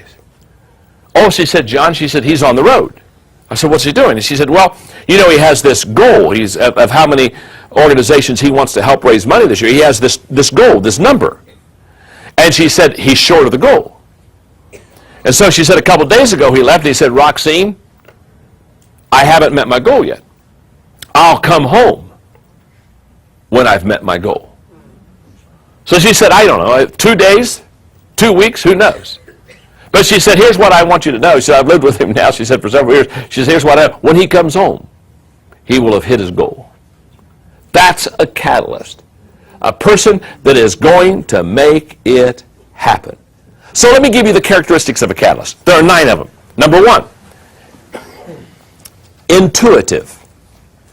In other words, they sense things that others do not sense that makes the team successful. There's an intuitiveness about them. By the way, the best leaders, the natural leaders, the, quote, born leaders, have an intuitiveness within them. In fact, the one law of the 21 irrefutable laws of leadership, the one law that separates the natural-born gifted leader from the non-natural-born gifted leader is the law of intuitiveness. Intuitiveness comes with natural leadership skills. So they sense things that others do not sense. Secondly, they're communicators. They say things that others do not say that makes the team successful.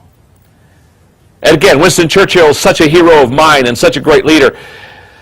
In the days when Nazi Germany was beginning to invade the other European countries, the present Prime Minister of England said there's no need to worry, he'll never come to England. Winston Churchill was the only voice that said we need to worry, we need to be concerned. This man won't stop. He's going to conquer England if we don't do something. And what is that? That's a catalytic call. That's a catalytic communicator who when everybody else is saying one thing says, no, you don't understand. This is the way we got to go. This is what we got to do. This is what I want you to see. They're communicators that say things that others do not say. Again, always to make the team successful. Notice this. You'll see on every phrase, always to make the team successful. I'm not saying they say things others do not say. I know all kinds of people say things others do not say, and there's nothing catalytic about them. Some of them are just downright complainers. So just because you don't say, well, I say things different than everybody, I must be a catalyst. No, you may be obnoxious. You understand, you say things that others do not say to make the team successful. You sense things that others do not sense to make the team successful. The third characteristic of a catalyst leader is they are initiators. They do things that others do not do that makes the team successful. They initiate. You don't have to tell them. They're already there. In fact, I've always said, you show me a person that can initiate, and you show me a person that can close. And you've got the bookends of success right there. But catalytic people are initiators. Number 4, they're passionate. They feel things that others do not feel. Again, that makes the team successful. They're passionate. They're like David facing Goliath, looking at the rest of the army of Israel and says, is there not a cause? I mean, he can't understand it. Why aren't you charging the big boy? Why they aren't charging the big boy? Because they think the big boy's going to hurt him. Hello.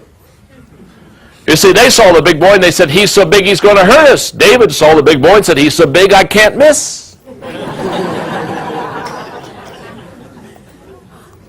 Passion.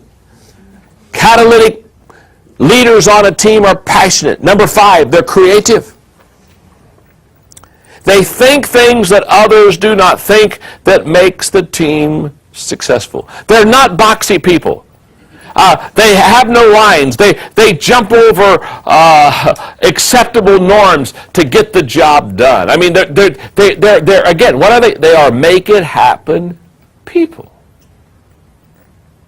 They're catalytic. Number 6, they are givers. They give things that others do not give. That makes the team successful. They are second mile people. Not first mile people. Second mile people. My friend Zig Ziglar said, get on the second mile road because he says there's less traffic there. How true that is. They're givers. They do their part, quote, and then some. Number 7, they're responsible. They carry things that others do not carry that makes the team successful. They carry their load and then some. Number 8, they're gifted. They can do things that others cannot do that makes the team successful. There's a certain ability and giftedness that makes the difference of this team player. And number 9, they're leaders. They influence people that others do not influence that makes the team successful. Now, let's talk about it for a second. In finding a leader, in finding this person that's going to be a catalyst on your team, what I want you to understand is something very simple here. When people ask me to help them get a picture of a leader, one of the first things I share with them about leaders is leaders have the ability to make things happen. That's a fact. Leaders make things happen. In fact, let me put it this way. If you cannot make things happen for yourself, you can't make things happen for others. So the first thing you do when you're looking for a leader is look for somebody who can make things happen. Because if they have the ability to produce, if they have the ability to bring home the bacon, hello? Instead of belch out the bologna? If they can bring it home, if they can do it for themselves, there's a high probability they can do it for others. If you can't do it for yourself, you probably can't do it for others. So catalysts on team, they're going to somehow find a way to get you over the top. A few weeks ago I was in London, and when I was in London, I was with 3 wonderful friends, Andy Steimer, Tim Elmore, and Dan Ryland. Now, Tim and Dan were with me because for 20 years they've been on my team. So 20 years ago we started the journey together, so I said, guys, let's go to London for a week and let's do stuff we like to do. Let's do a little C.S. Lewis study. Let's do some John Wesley stuff. Let's go to some shows. And we had an incredible time. But Dan Ryland is a Beatles fan. So we went to a play of the Beatles, which he loved. It was good. It was a good play. But then on the highlight was the last Saturday morning before we were all to take off to go back to the States. Dan said, what we need to do is we've got to go to Abbey Road. And we've got to go, the picture, where the Beatles are crossing the street at Abbey Road. He said, we have got to take this picture at Abbey Road. And I said, yeah, because I love Beatles. So I said, yeah, you're right. We got to go to Abbey Road. And I just volunteered. I said, I'll be the guy who takes the shoes off. You know what I mean? I'll be the barefoot guy. And so we got a taxi cab because our wives want to go. So we got a couple taxi cabs. And so we pull up to Abbey Road, and much to our disappointment, the road's closed. And there's a big truck out there, with the big ladders on it, and there are cones out over the road, and huge sign says road closed. And our cab driver, he pulls up, goes slow, and he says, I'm so sorry. He said, the road's closed. And he started to pull away. I said, stop. Stop. I said, don't go. He said, the road's closed. I said, you don't understand. I said, I think we can make this happen. So I got him to pull over. Now, on the way over, the cab driver told us the whole time we were going over, he kept saying to us, he said, now guys, I don't want to disappoint you, but he said, this is a pretty popular place, and he said, a whole bunch of people will be here, and usually you have to stand in line, and everybody's got their cameras, and everybody's doing a little job of going across the street, the whole deal. And so he said, I'm not trying to discourage you, but he said, this may be a long wait. Well, it says road closed. There is no wait. So I said, pull the thing over. So we all get out, and the guys are kind of looking at me and says, guys, hang on.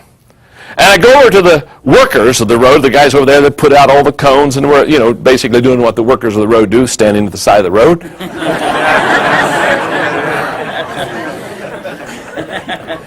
And I said, guys, you have an incredible opportunity today. They said, what's that? I said, I know it says road closed, but I said, we came from the States, and we love the Beatles. And we want to take a picture. and you have an opportunity to make it happen. And I said, all we need to do is move the cones out of the way. And I said, move the truck back just a little bit. Kind of position it in the right place in the road, because one of the things we had talked about at dinner the night before is, if you look at the photo album of the Beatles going across Abbey Road, it's one that's looking down on the Beatles. It's not one on the street level. And so the night before we were talking about how it's going to be tough to get the picture the way it's supposed to be, because we didn't have any way to go kind of top down. And when I saw the truck, the ladder, I realized that this is the way that we would get the picture from the top down.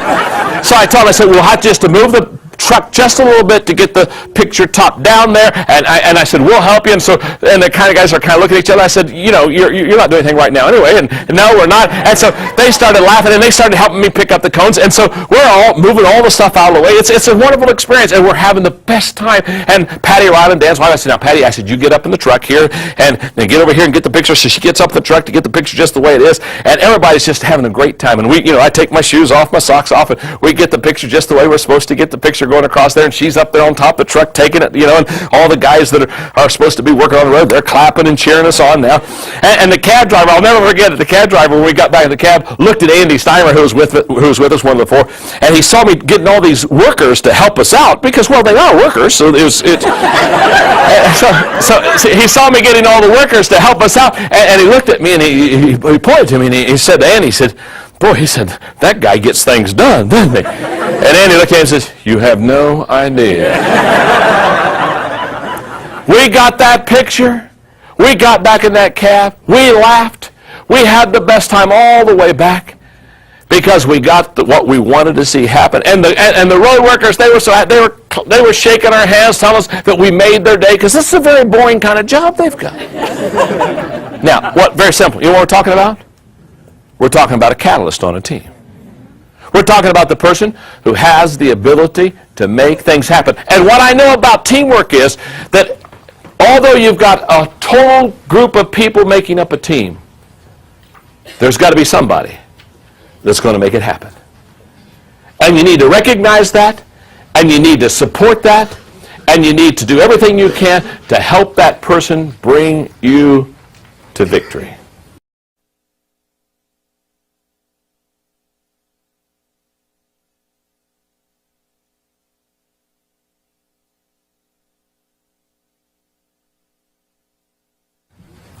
Today I want to talk to you about law number 7 of teamwork. It is the law of the compass. And the law of the compass says, vision gives team members direction and confidence. Let me define vision. Vision is a picture of the future that creates passion within you today.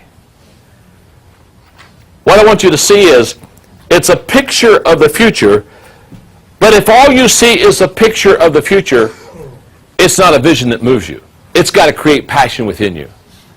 It's kind of like the picture before you, the passion within you. In other words, it's very possible to see a picture of the future of your company or your organization and not be stirred. That's not a viable vision. A viable vision not only gives you a clear picture of what tomorrow looks like, but it kind of stokes a fire within you today. In my book, Developing the Leader Within You, I have a whole chapter that is set aside of teaching vision casting and the power of the vision. And the reason for that is because every successful leader has a vision. Isn't that true? I've never met a leader that didn't have a vision. If you go up to somebody and say, hey, what's your dream? And they look at you and say, I have no dream at all. And I'm the leader of the organization, but it beats me what we want to do. They are a leader in position only. They're not a leader. Because if you're a leader, you've got the vision, you've got the dream, and you've got the passion within you. So what I want to do, because vision casting is so essential, your ability as a leader to cast vision to the team, and your ability as a team member to catch the vision of the team, is going to determine the success of your team. Let me break down this whole idea of vision. And let me give you the vital components of casting the vision, because I guess the best way to explain this is a checklist for you. If you have to cast a vision to your team, Whether you're a school teacher or in the business community or a pastor of a congregation or a government leader, if you've got a cast vision, there are certain components that you need to check off to make sure you have in your vision casting speech that'll make it successful. Let me give them to you. Number one, clarity. Clarity brings understanding to the vision. In other words, when you cast the vision, when you draw the dream, it's got to be clear. I used to live in San Diego, and for several years I had a wonderful seats right behind the first base dugout of the Padres games, and so I went to some Padres games, and I know they're not very good, but in fact, when I was out there, they were pretty terrible. In fact, I used to say they're the finest minor league team in the majors. But anyway, between about the third or fourth inning, on the big diamond vision, they always did something that was very interesting. You know, between innings, they try to entertain you a little bit. And between, third, fourth inning, sometime in there, about the middle of the game, what they would do is out on the diamond vision, they were going to put the picture of a baseball player on the screen. But the way they did it, instead of putting the whole picture up there, they would put one piece of the puzzle, of the face of a ball player. They would put it up. Now, obviously, when they put just one piece on the diamond vision, you couldn't tell who it was. So basically, the whole crowd is watching the diamond vision. They put one piece, and you're kind of looking at it because you don't have a clue. And then they put another piece. And, okay, now you're looking at it a little bit more. And they would put another. Now, what was interesting is, after they would put maybe 4 or 5 pieces of the face puzzle together on that diamond vision, all of a sudden you could hear the crowd. They go, oh. Now all of a sudden they had enough pieces to know who the player was. I've often thought to myself, the response of that crowd watching that game, watching that puzzle at that time, the response of the crowd when they had enough pieces of the puzzle to figure out who it was, is what happens in your organization, on your team, when you begin to take the vision and begin to put the pieces together, and all of a sudden it becomes clear enough that everybody has it figured out. Clarity is essential on the vision. If the vision is fuzzy, the people are fuzzy, and we don't need any more fuzzy people. We don't need a fuzzy team. Well, no, we just have a wonderful group of people. They're quite fuzzy, but they're wonderful people. So, how do you make the vision clear? By asking, and then answering 2 questions. Question number 1, what do you want them to know? And question number 2, what do you want them to do? If you can answer those 2 questions, what do I want you to know? What I want you to do. Those 2 questions will begin to clear up the picture. Clarity is number 1. So ask yourself when you're casting the vision, is it clear? Let me put it this way. If you can't figure it out, neither can the players on the team. Okay? Number 2, connectedness. Let me explain this. If the vision is to be successfully cast, it has to have a feeling of connectedness. It has to bring the past, the present, and the future together. In fact, I put the statement because I like it. When people touch the past, they will reach for the future. You have to have a connectedness. Here's what I find. Many times when we cast vision, it's all about the future. And it's not about the foundation that has been laid yesterday. So what happens is, when we talk about the future, but we don't talk about the foundation that has been laid, whether it's the price that was paid years ago or the sacrifice, whatever, when we just talk about the future, we eliminate part of the picture. Just as if all you do is talk about the past, there is no future. So what you do is you develop a connectedness. It's not either or, it's both and. And here's what happens. When you talk about the past, you bring value to the people that have already paid the price. When you talk about, so the older people receive value out of it, and the newer people receive security from it. They say, oh my goodness, wow, somebody has been thinking about this way before I ever got here. That somebody's already paid the price. There's a security that comes when you're able to connect the past with the future. connectedness. It's very key to vision casting. Component number 3 in casting a vision. Purpose. Purpose brings sense to the vision. Purpose makes the vision make sense. The vision describes where you're going. Purpose describes why you're going. And people won't constantly go to a destination unless they know the reason why. Isn't that true? Why are you spending that money? Why are you taking that time? Why are you expending all that energy? If you don't have a why, if you don't have a purpose in the vision, you won't stay on target for the vision. You'll give it up very quickly. You'll lay it aside. Why? Because the purpose is what keeps you on the path to the vision itself. Number 4, goals. When you cast vision correctly, there are goals, because goals bring measurement to the vision. Goals keep the vision realistic. There's a measurement. How well are we doing? Are we there yet?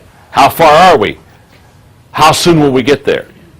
Now, too many of us were like my friend Charlie Brown. Now, there's a study in leadership. Charlie Brown's in the backyard. He's got his bow and arrow, and he's having target practice. What he's doing is he pulls back the string. He lets the arrow fly wherever the arrow flies. No matter wherever it sticks in the board fence. Charlie Brown takes a marker, and wherever the arrow is, he draws a target.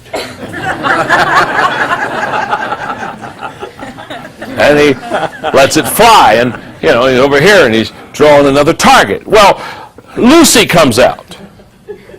You know Lucy, the mother of all board members.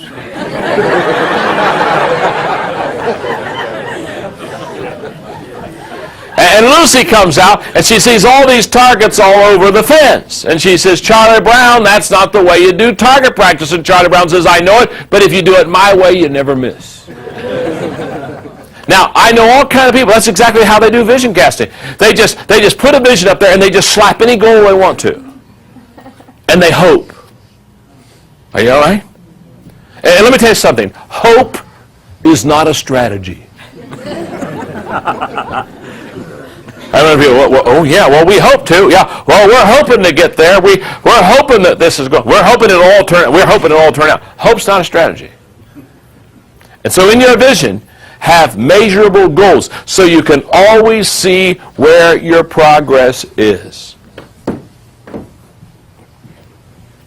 Number 5, honesty. Honesty brings integrity to the vision. And let me say what else it does. It brings credibility to the vision caster.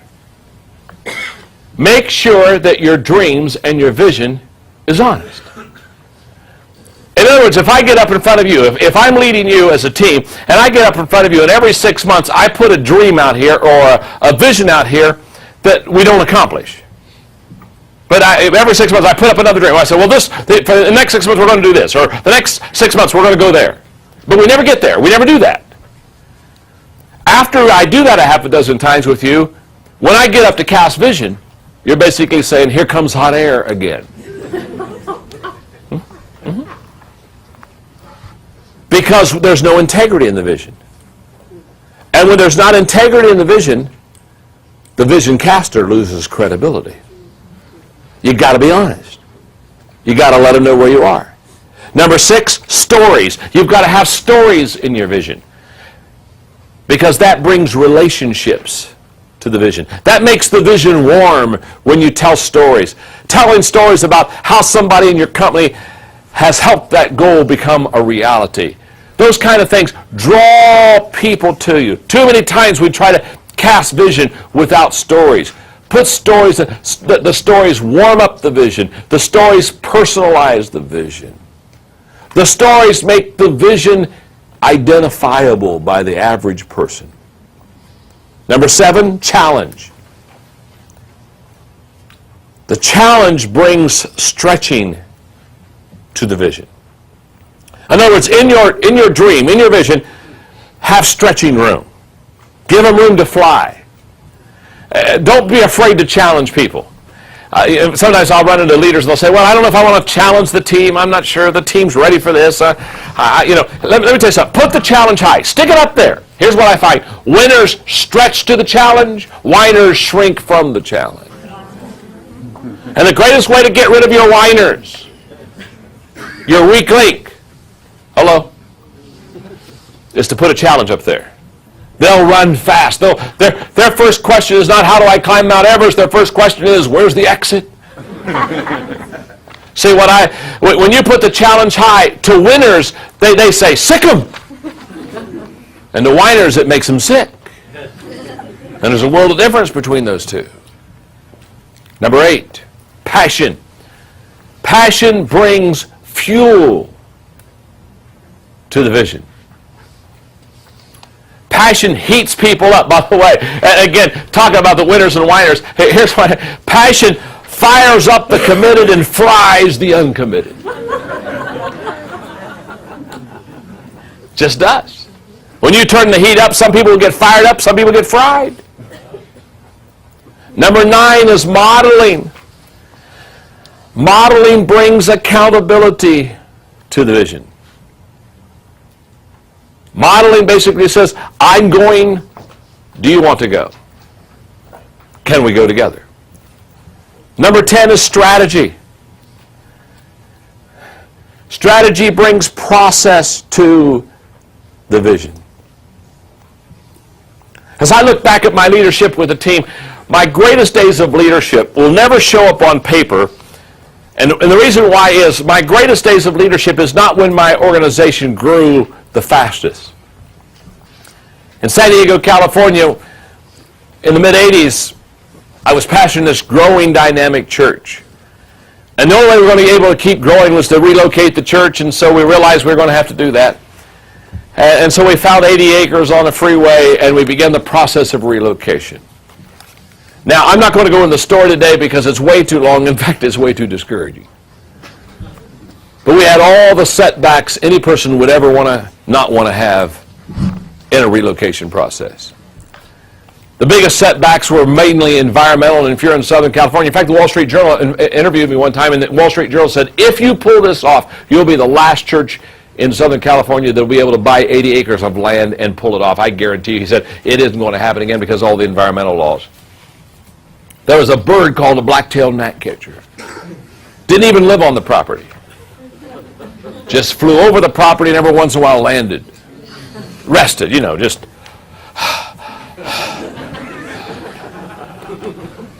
Because the black-tailed gnatcatcher landed on the property, the environmentalists said we couldn't build our buildings on the property. Now, I could go through barriers and barriers. In fact, finally we got through that. How we got through that was by buying 28 acres somewhere else for the birds to land on. As if you train a black-tailed gnatcatcher.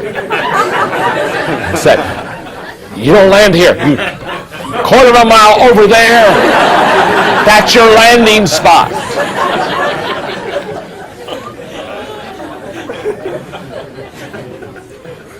$8 years later, millions of dollars later, we got the zoning. 8 years, millions of dollars. You talk about a challenge? I had to raise millions of dollars on land that I couldn't even assure the people we would build on.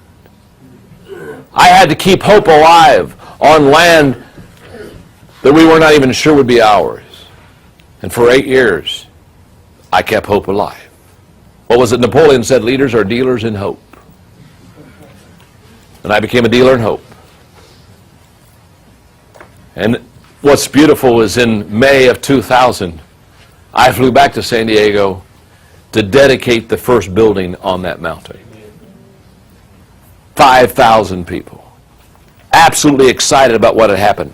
But as I got back on the plane to fly back to Atlanta, Georgia, I began to think about the price that was paid and the vision that was cast. And all I'm saying to you is leaders constantly, they're keeping the picture in front of the people because they know this. If the people lose the picture, the passion leaks out of their life.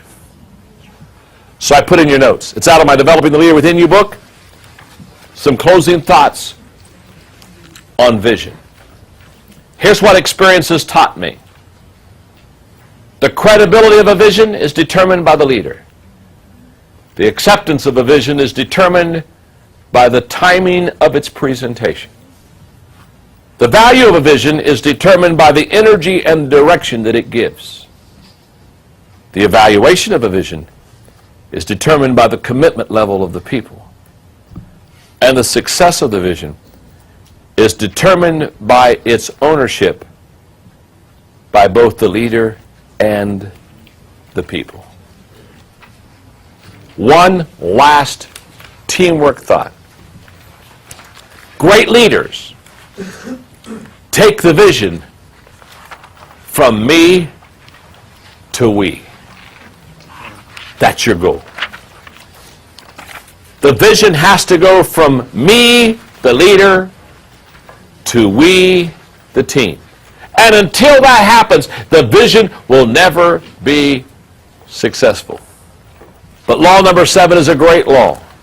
It's the law of a compass.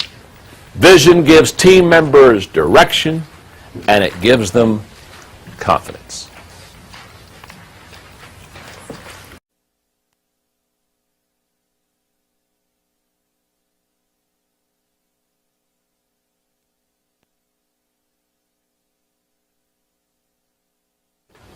Today I want to talk to you about the law of the bad apple. You can see where we're going on this law, can't you? It's law number 8 in teamwork. The law of the bad apple says, rotten attitudes ruin a team. Now let me just stop here before I do any lecturing on this law and say to you that I know nobody in this studio is a bad apple. I mean, you're here. You wouldn't be here if you were a bad apple. And I also realize everybody that's watching this training teamwork video, you're not a bad apple. Of course not. You wouldn't be in the training if you're a bad apple. But let me ask you a question. You in the studio, you that watch the video, let me ask you a question. How many of you know someone that's a bad apple? How many of you are seated beside that person right now? Don't go there. Don't go there. Some of you ruined your whole day right there. Let's talk about this bad apple that basically, because of a bad attitude, ruins the whole team. I wrote a book in 1985 called The Winning Attitude, and in the top section of this law, I tried in that book to define an attitude, and let me just take you through it now. What is an attitude? It is the advanced man of our true selves. Its roots are inward, but its fruit is outward. It's our best friend or our worst enemy. It is more honest and more consistent than our words. It is an outward look based upon past experiences. It is the thing which draws people to us or repels them. And it is never content until it is expressed. It's the librarian of our past, it's the speaker of our present, and it's the prophet of our future. That's what an attitude is. It's an outward expression of an inward feeling. When I'm speaking in religious circles sometimes, I define attitude this way. I tell people, your attitude is the John the Baptist of your life. It goes before you saying, he is coming. He is coming. Isn't that true? Can't you spot a bad attitude before the person ever says anything? I mean, haven't you seen people, and they're walking towards you maybe on the street, and you say, oh my goodness. Huh? Haven't you been on an elevator, somebody gets on the elevator, and you go, oh, thank God I'm not going home with them. Now on the team, what I have found is, you show me a bad apple. You show me a person has a bad attitude, and it will begin to spoil the rest of the team. In fact, just for fun, I brought with me today some real resume and cover letter excerpts taken from real resumes and cover letters printed in Fortune magazine. Okay? I mean, these are real resumes. These are real cover letters of people who want jobs. And you talk about bad apples. Listen to this. Here, I'll just read a few of them. Reason for leaving last job? Maturity leave.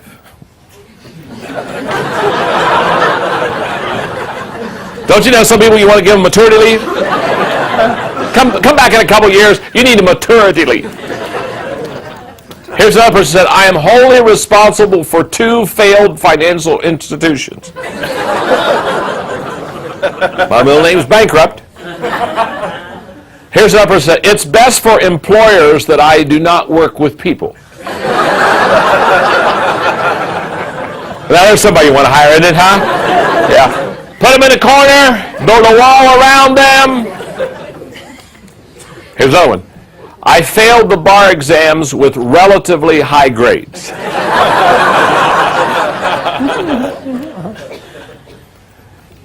Here's another one. Note, please don't misconstrue my 14 jobs as job hopping. I have never quit a job.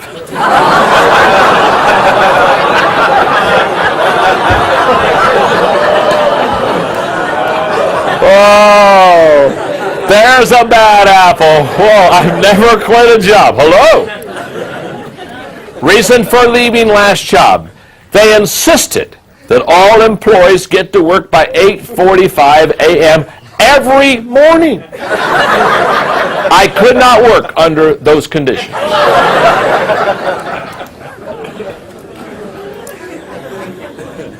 I love this one. The company made me a scapegoat, just like my previous employers.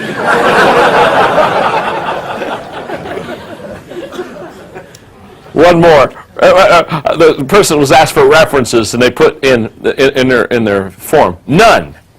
I've left a path of destruction behind me.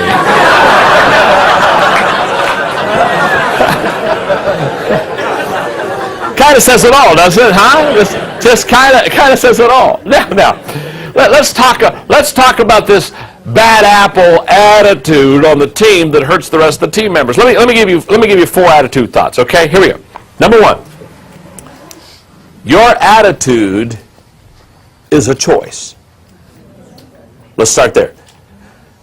And the reason I want to start there with your attitude is a choice is because I've taught on attitude for quite a while now, since I wrote a book back in 1985 on it.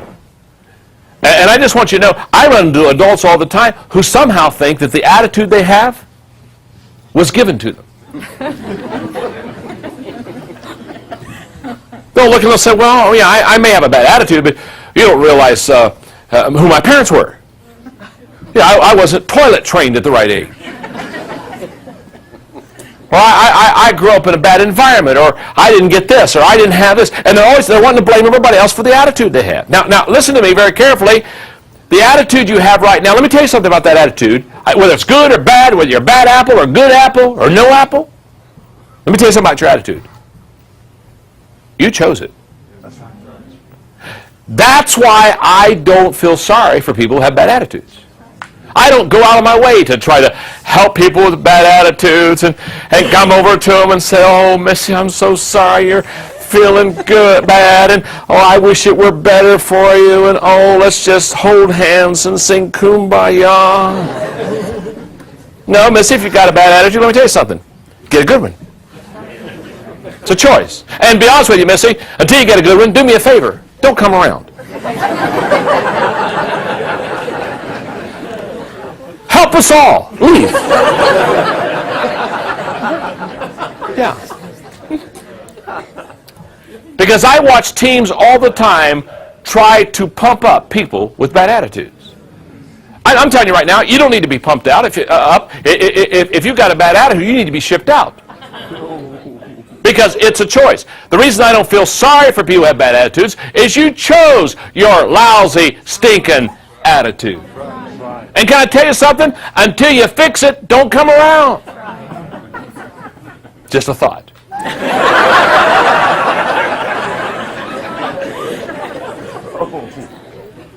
My wife, Margaret, and I, many, many years ago, were doing a conference. We had about 400 in the conference, husbands and wives, doing a little bit of stuff on marriage. And we were in a question and answer period. And I'll never forget this one lady. She raised up her hand and she looked at Margaret, addressing the question to Margaret. And she said to Margaret, she said, does John make you happy as your husband? Now, when she asked the question, do I make Margaret happy, I thought, oh, I'm so glad she asked that question because I happen to think I'm a good husband. So I was very excited for Margaret to answer her.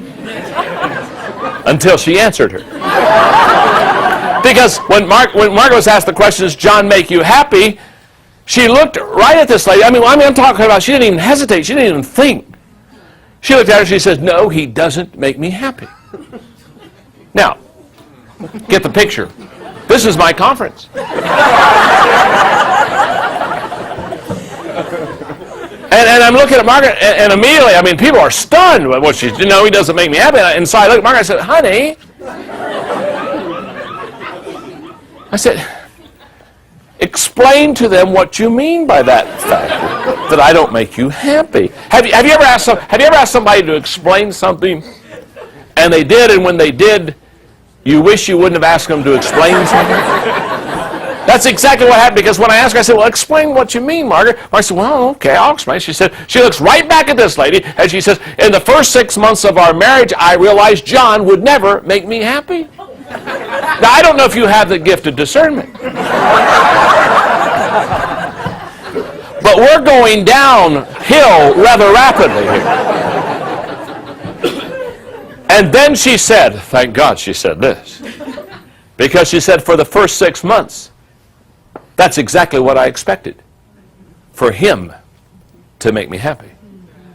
She said he had this little church and he worked hard all day, and I was teaching kindergarten, and I'd come home from teaching kindergarten and I'd be tired and he'd be tired. She said, I found out real quickly that my goal was not to wait on him to make me happy. And then she said something that was so powerful. She said, I realized 6 months into my marriage, the only person that can make me happy is me. And she said, when I took responsibility for my own happiness, she said, John has made my happiness even greater. Which I'm saying, whew, that was close. What Margaret was saying is, I'm responsible for my attitude.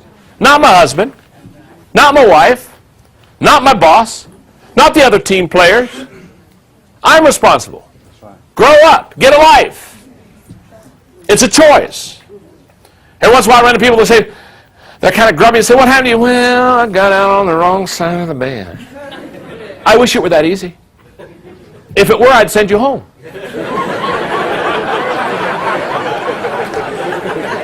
I'd say, go to your bedroom. Jump on your bed and roll out the right side of that sucker. Your attitude is a choice. The second attitude thought is that an attitude compounds when exposed to others. It compounds. Attitudes never stay with a person who has it. They're contagious. They spread. They multiply. You can't stamp them out. Attitude thought number 3. Bad attitudes compound faster than good ones. Isn't that true? You work hard to get a good attitude going. Bad attitudes carry their own weight. Huh? You say, what in the world happened to the team? Bad attitude got out. Began to compound. And number 4, attitudes have the power to lift up or tear down a team. In fact, here's the way this works. Great abilities plus rotten attitudes equal a bad team.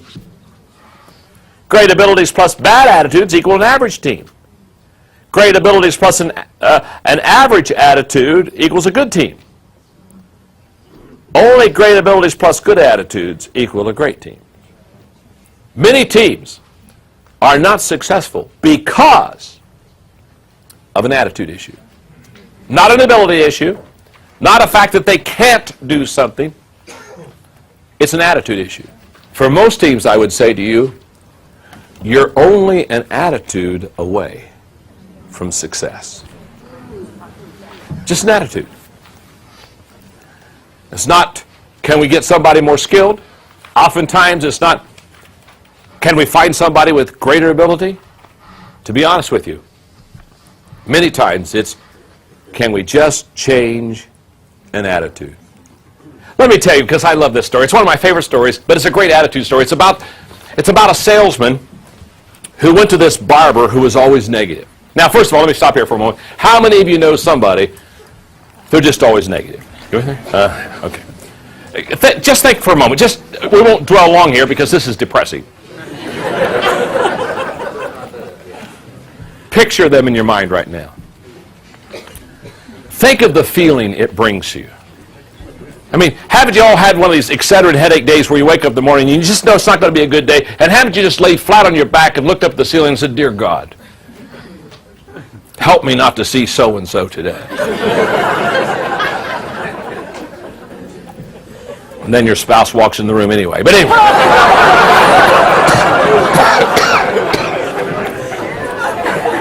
Just kidding.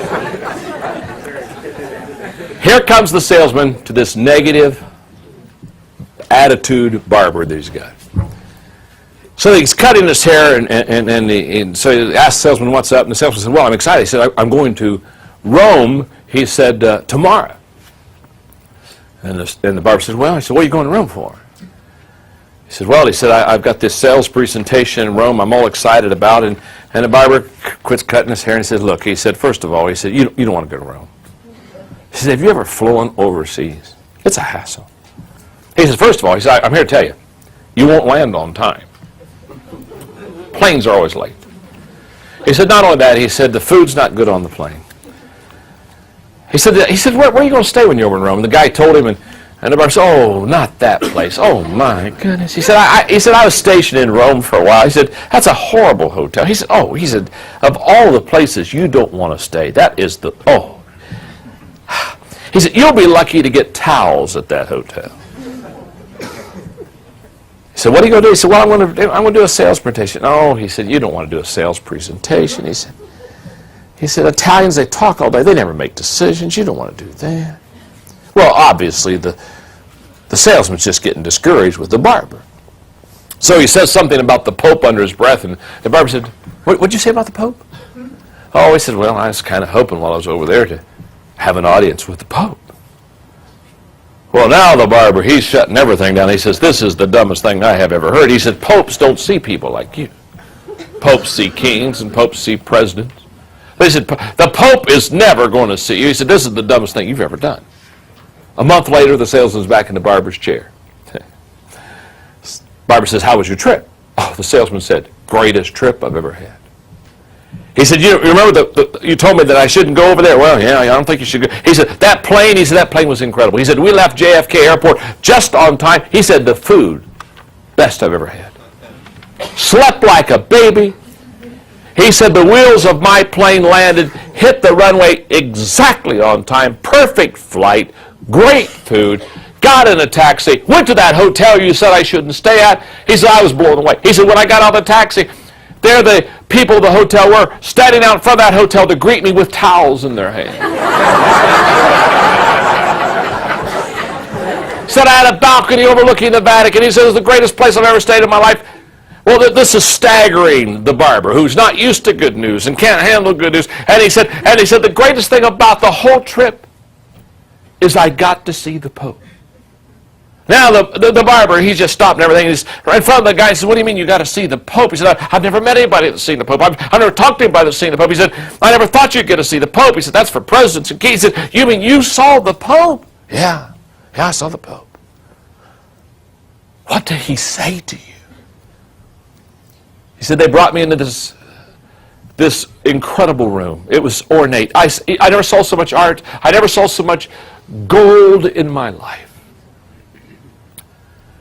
He said there was a runner, a path towards the Pope clear at the other end of the room. And I looked way down there and I saw him standing there, and he said, it just humbled me. And he said, I just kind of bowed my head and I humbly walked across the room and head bowed. And I finally got to where he was, and I fell at his feet and I kneeled there, and he put out his hand.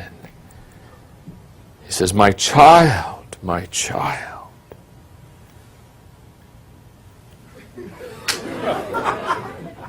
Where did you ever get such a lousy haircut?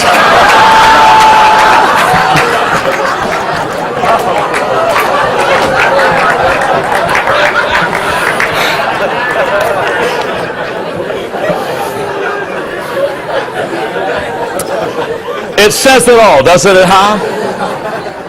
It says it all about our attitude and how we look at life. And all I want you to realize is the law of the bad apple says that a rotten attitude will ruin a team. And everybody knows you don't need a barber, not a negative one, on your team.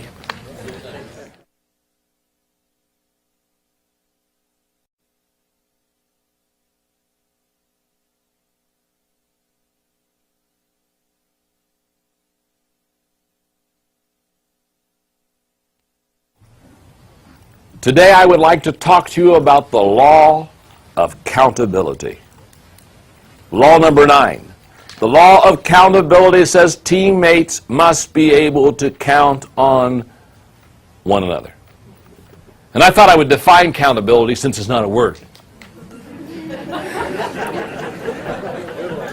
Because when I was working on the laws, I said there has to be a law of accountability, but it's not a word called accountability, but you can't let things like that limit you. Because when I was working with my team and they said, well, that's not a word, I said, it has become one. And to define accountability, it's very simple. Accountability is the ability to count on someone when and where it counts. Now, isn't that a good definition? Huh?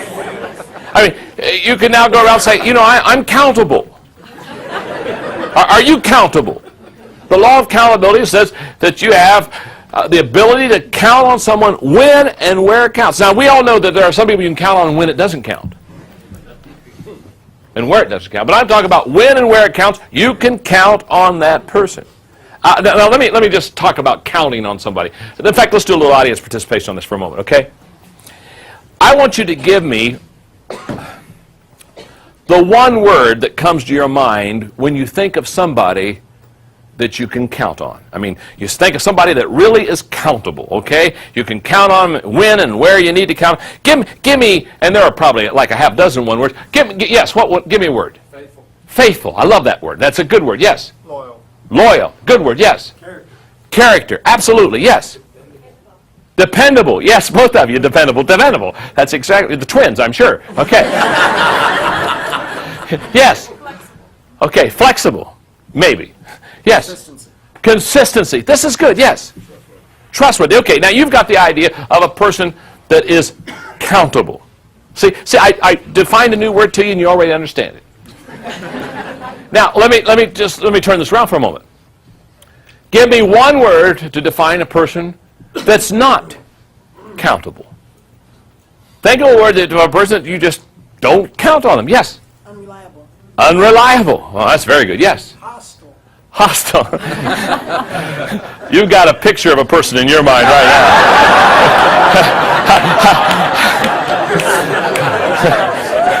You need to take that picture and go home and have target practice. Is what you need to do. Yes, clear up there.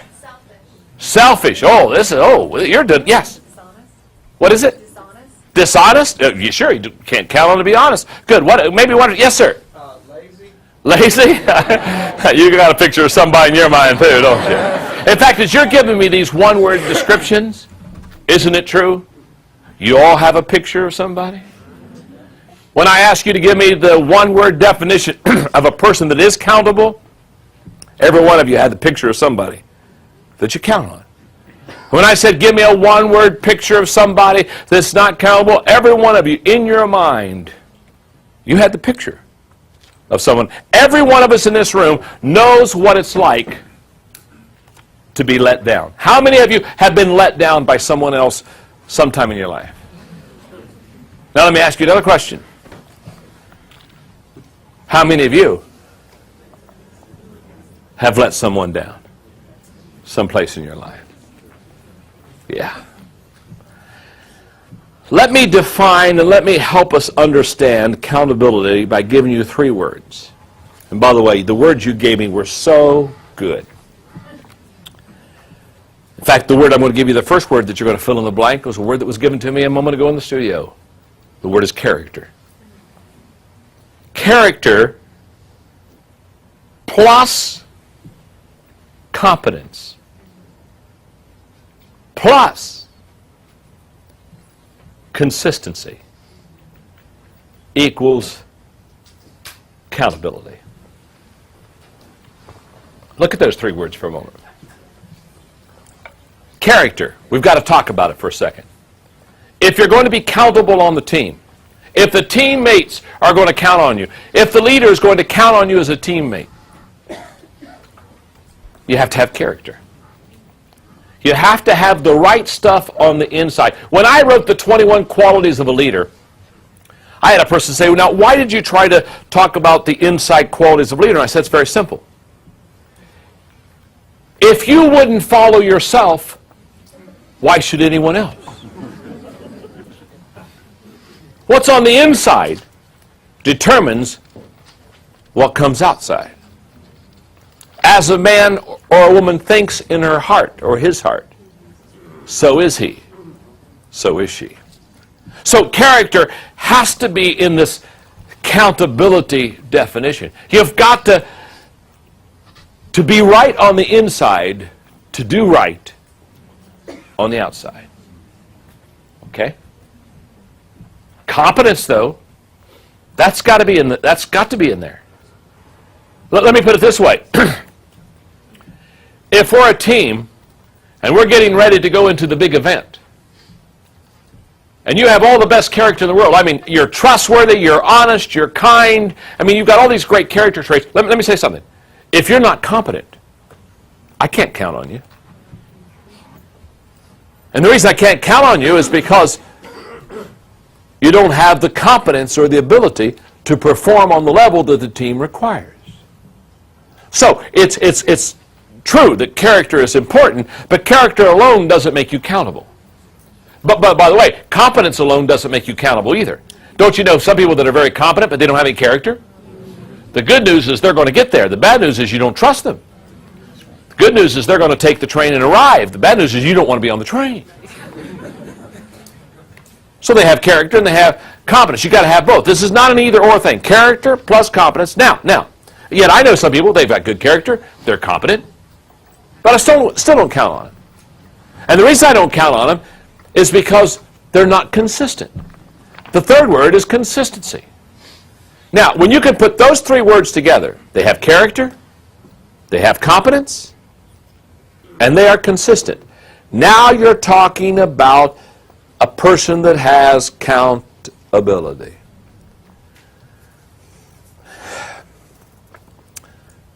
Earlier in one of the other training tapes on the teamwork laws, I referred very quickly and briefly to the law of the inner circle.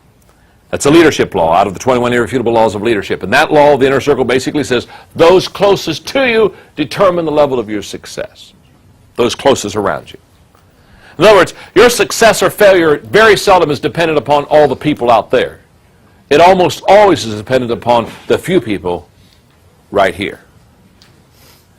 Now, the reason I'm going back and talking briefly about the law of the inner circle is that when I think of accountability as far as a law of teamwork, here's what I want you to know.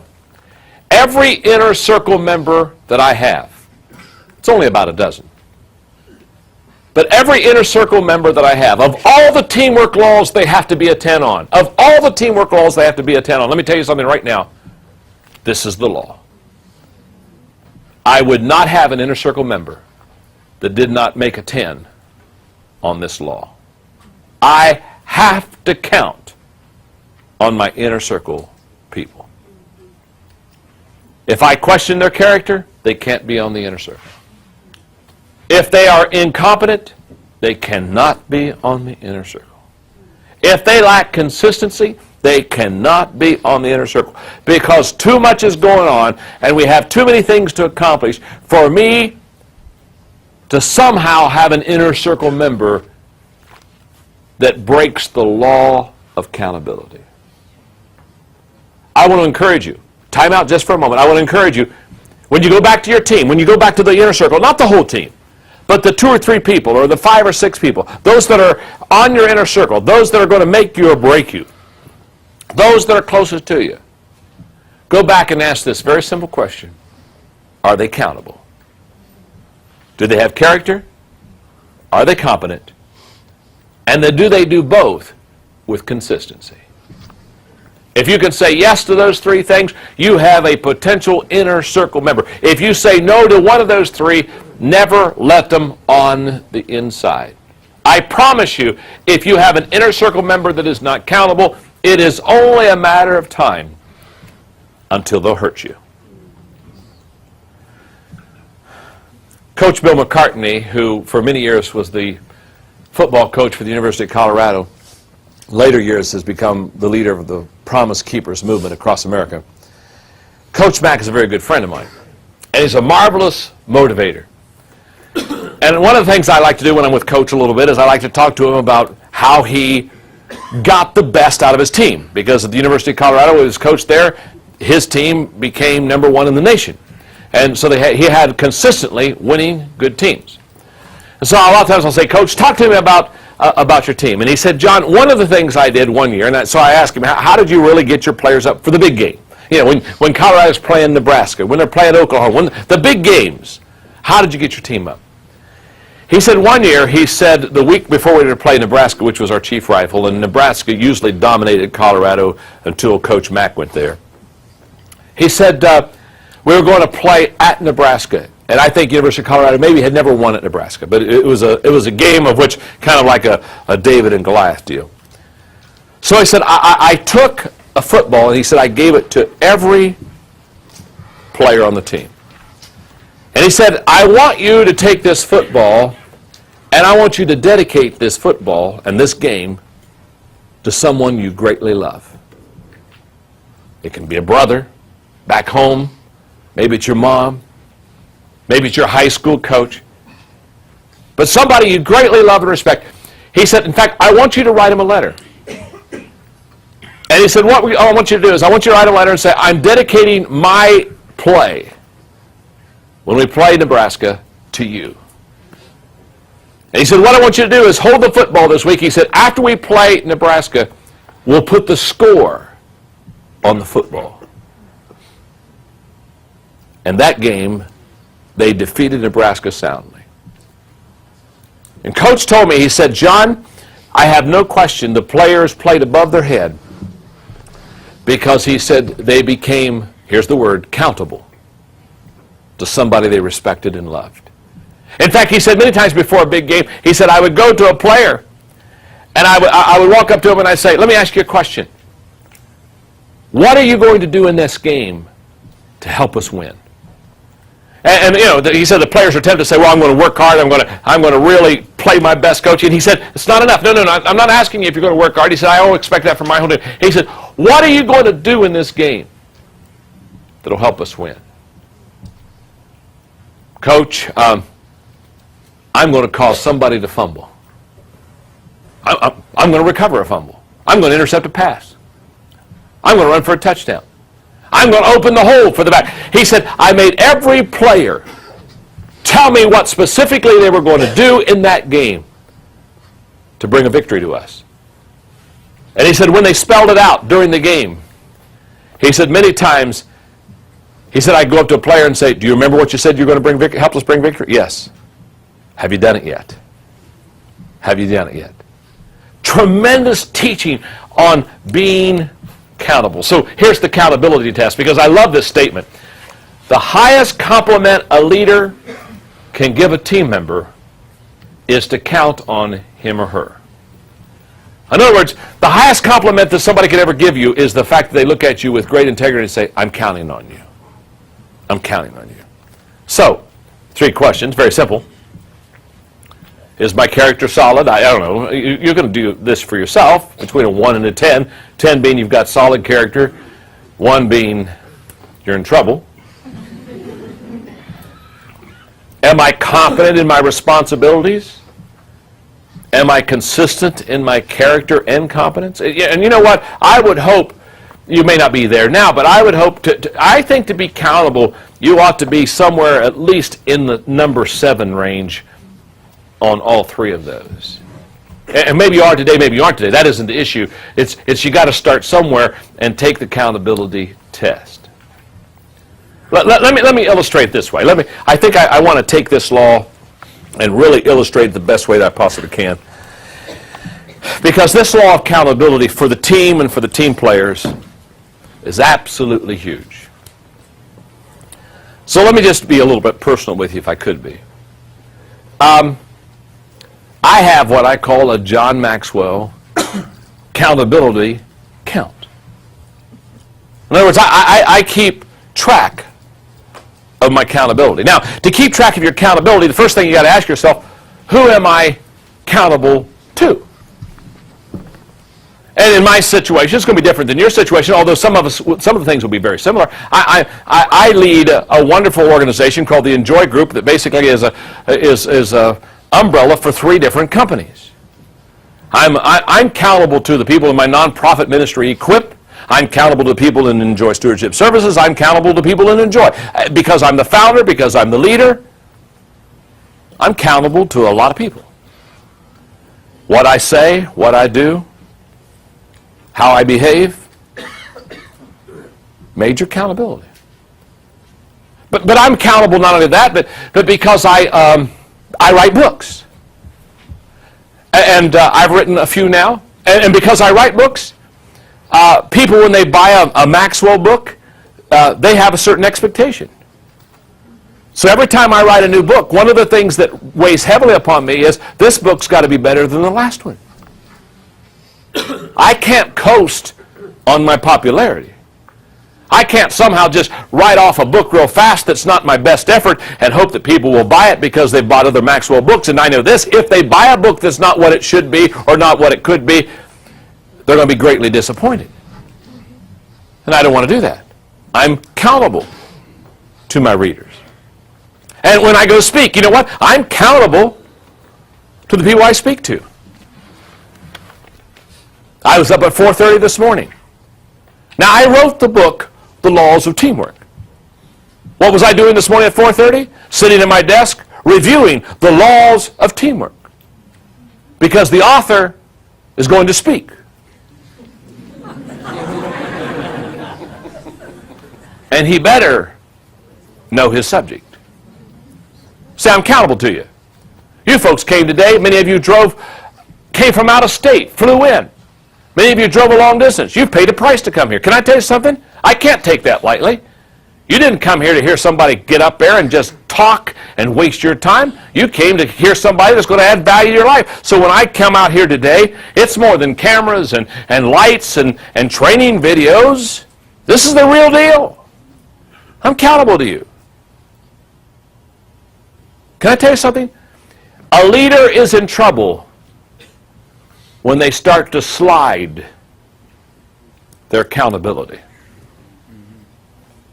I'm not only accountable to you as an audience, or places where I go for companies and corporations. They pay pretty good dollars to fly me in to help their teams get better and add value to them. And I'm here to tell you, they don't pay me those dollars to get in there and just tell a funny story and motivate them. I'm more than a motivational speaker. I'm a motivational teacher.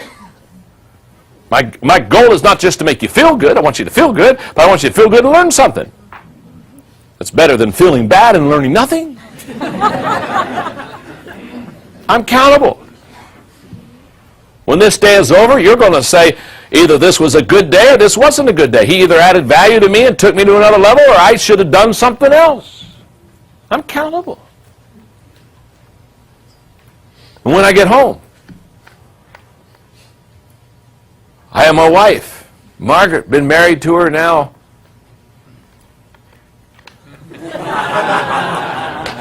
You're waiting, aren't you?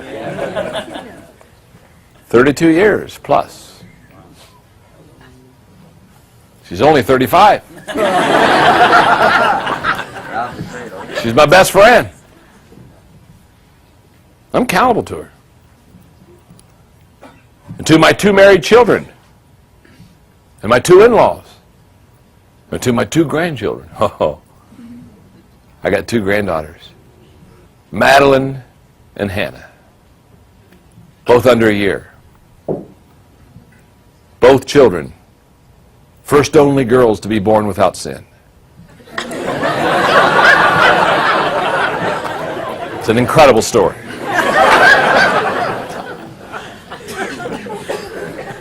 I'm accountable.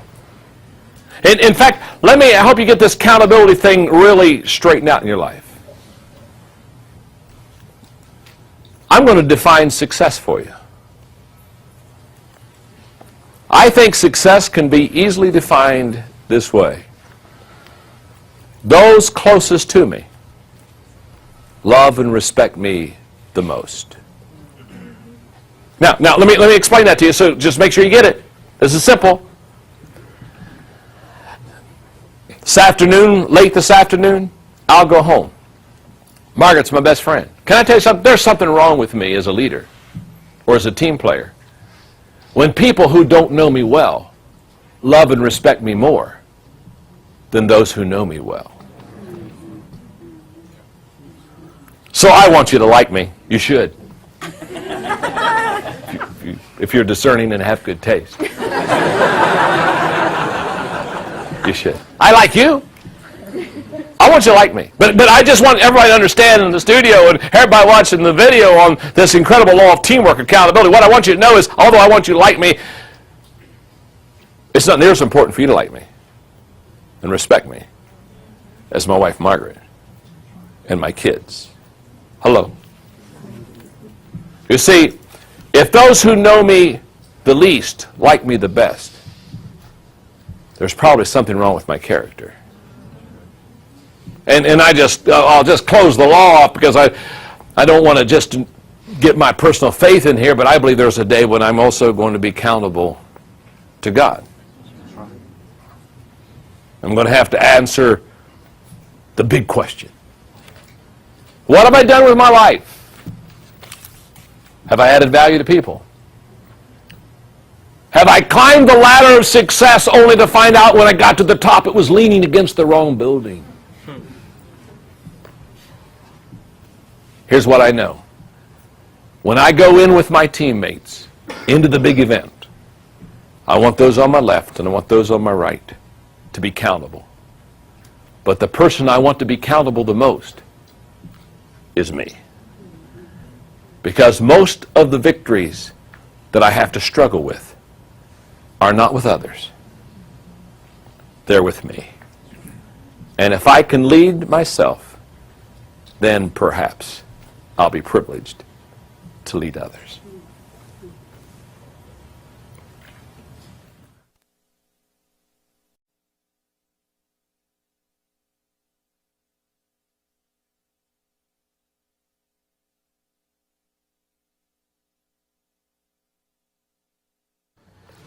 Today I want to talk to you about law number 10.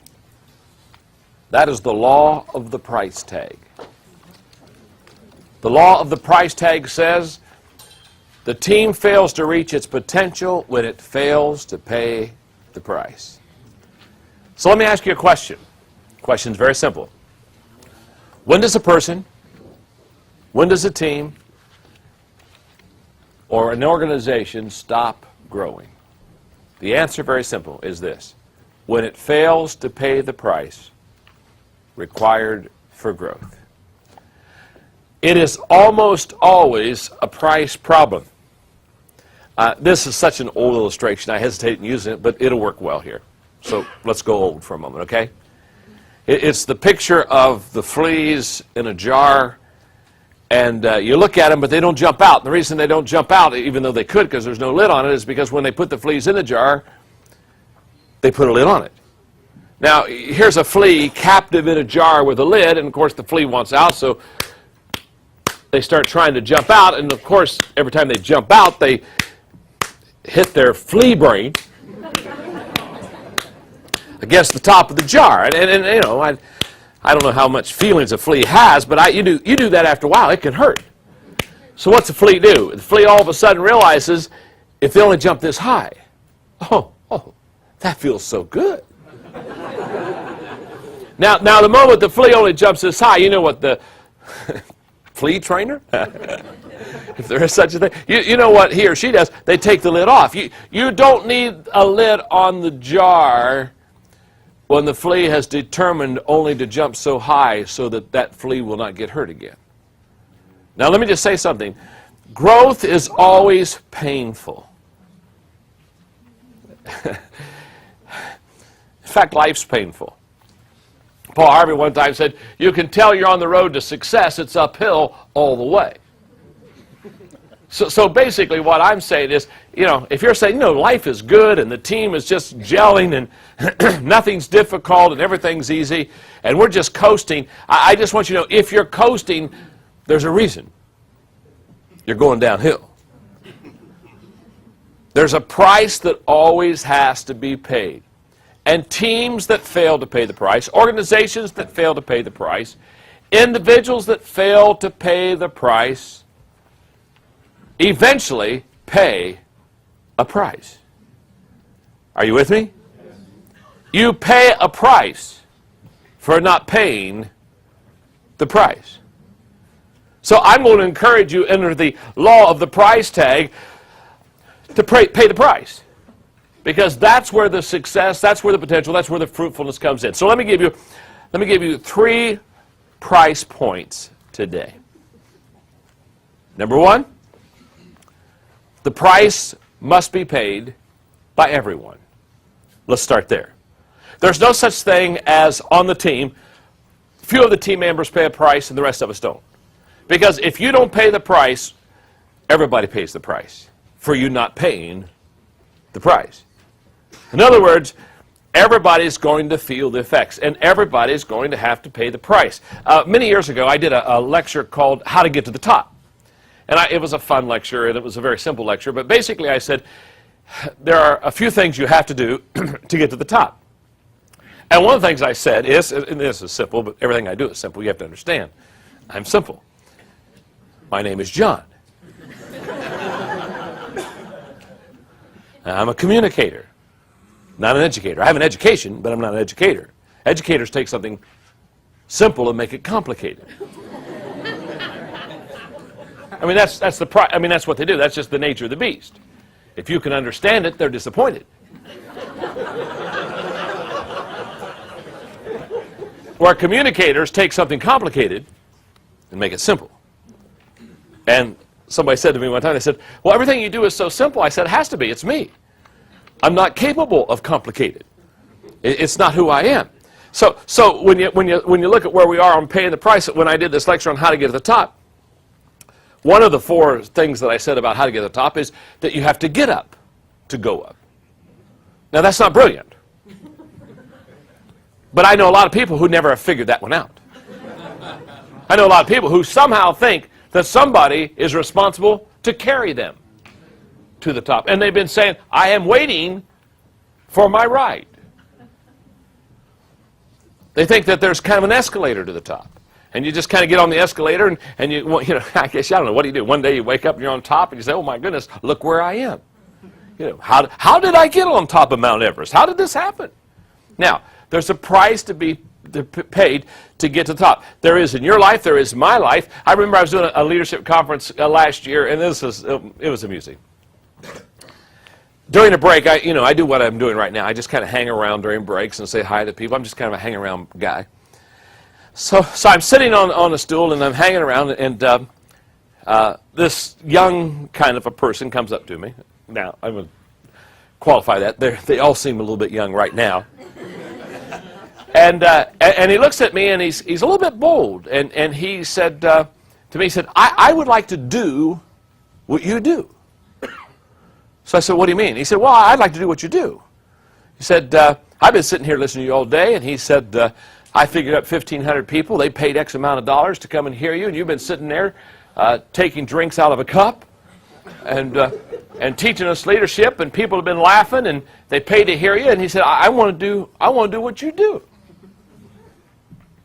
And so, I mean, I'm a little bit amused. I mean, it's kind of like, how do I apply? So I thought, well, you know, maybe we need to do a little teaching. So I looked at him and I said, well, I understand. In fact, I really do understand. I relate to the fact that you like to do what I do. I said, I've got another question to ask you. He said, what's that? I said, would you like to do what I did so you can do what I do? See, the problem is never having the dream. That's why I'm never impressed when people say, well, I have a dream. So is everybody. You go to sleep, you get one.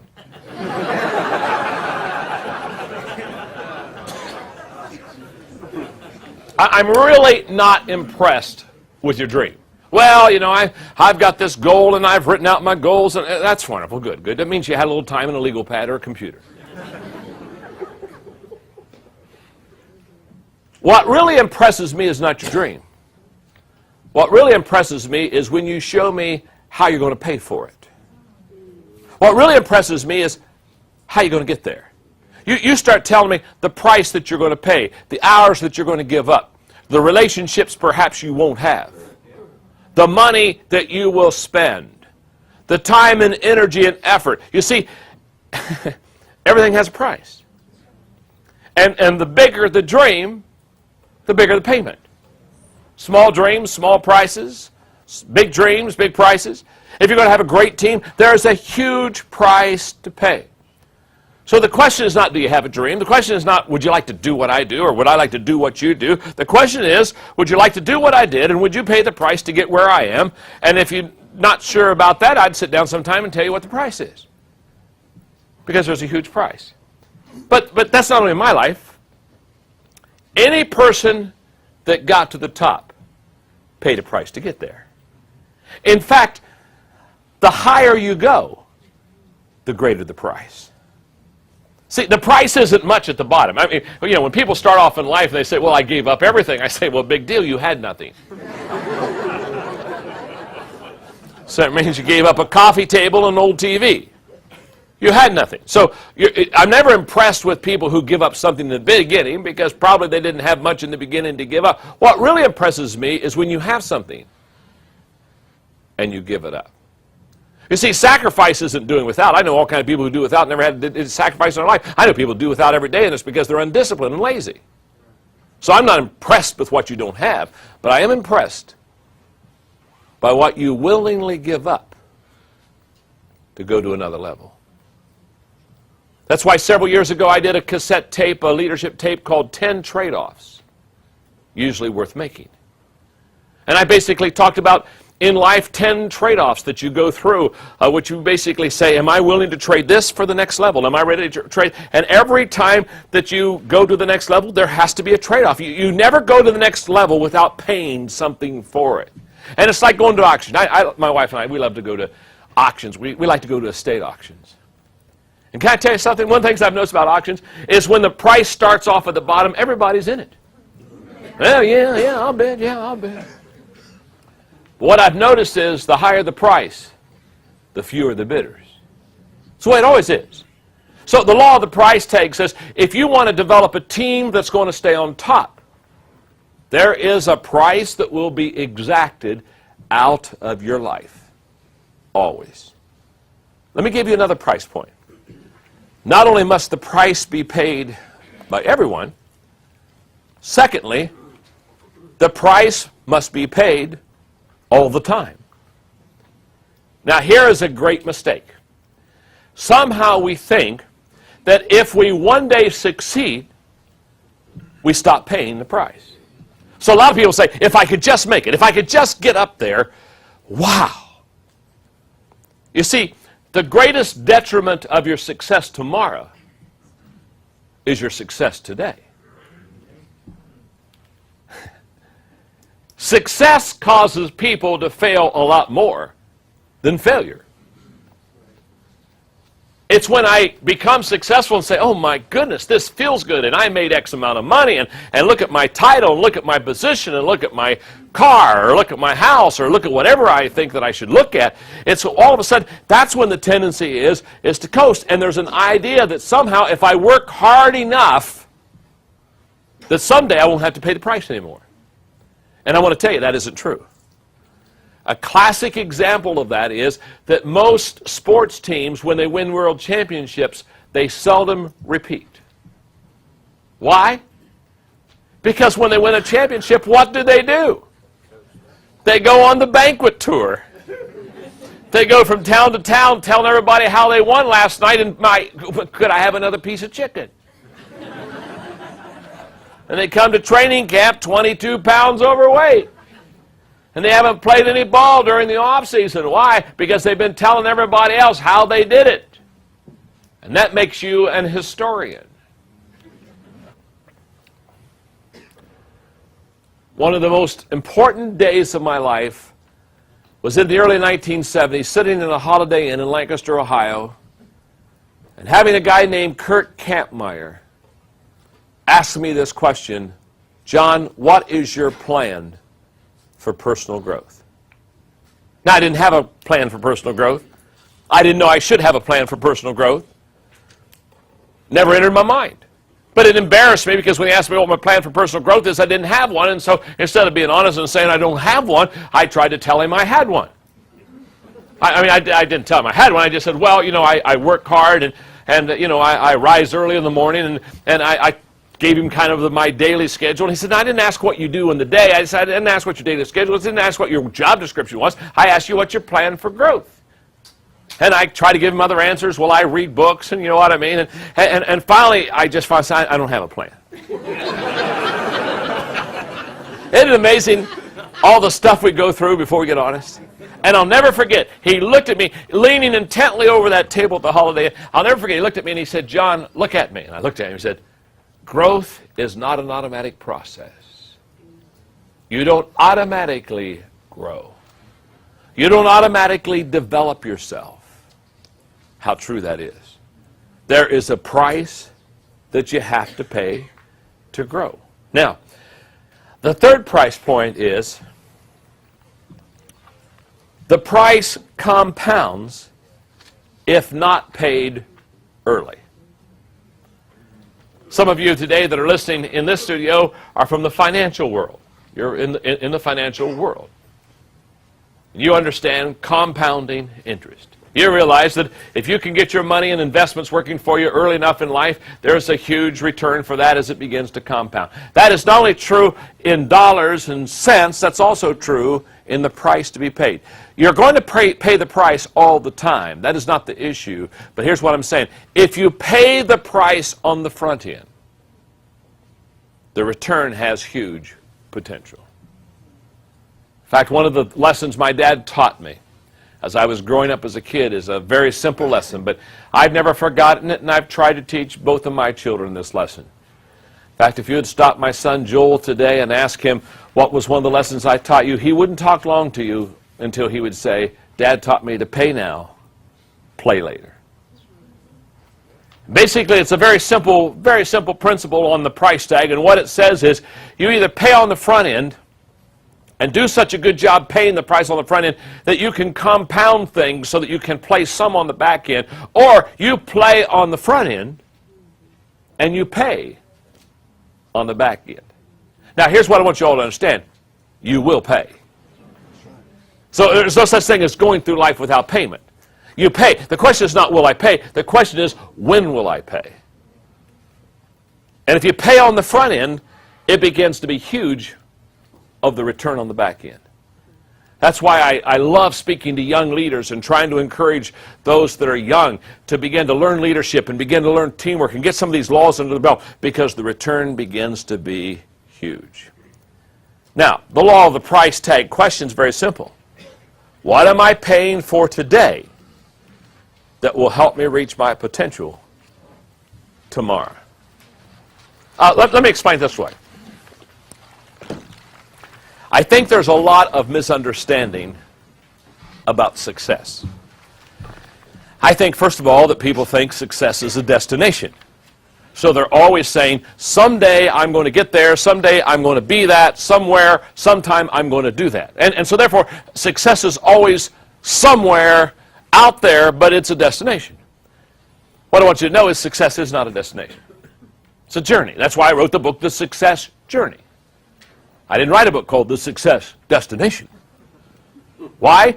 Because there's no such thing as a place where you finally one day get to be success. If you're making the right decision today, you're already a success. It just hasn't showed up yet. Are you all right out there? Just as if you're making the wrong decision today, you're already a failure. Just hadn't showed up. See, we confuse success with recognition of success. We confuse failure with recognition of failure. And we have to understand that there's a major difference between both of them. So if I'm doing the right thing today, I am already a success. It just hasn't shown up yet. Now, the law of the price tag is a wonderful law because what it says is, if I'm paying the price today, if I'm doing the right thing today, the return will come. But if I'm not paying the price today, here's what I found. Shortcuts don't pay off in the long run. In fact, the farthest distance between 2 points is a shortcut.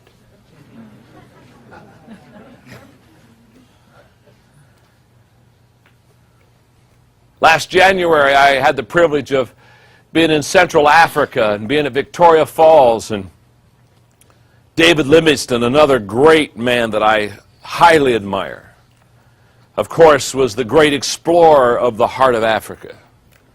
First white person to ever see Victoria Falls. So here I am in the middle of the heart of Africa, and as David Livingstone literally blazed a trail going where no white person had ever gone, having his guides take him through the heart of Africa and exploring the country, and just a tremendous person.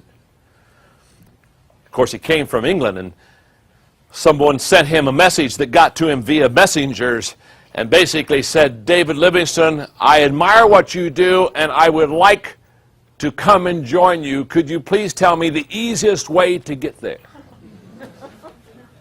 David Livingstone wrote back and said, don't come. There is no easy way. Well, there's no easy way. So pay the price today. Pay it daily. Don't wait for the price to get too big.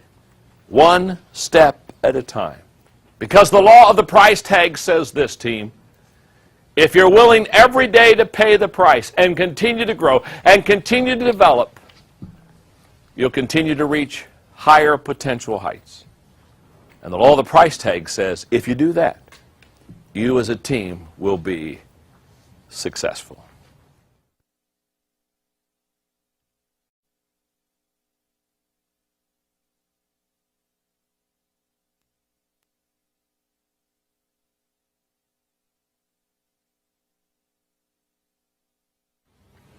Teamwork law number 11, the law of the scoreboard.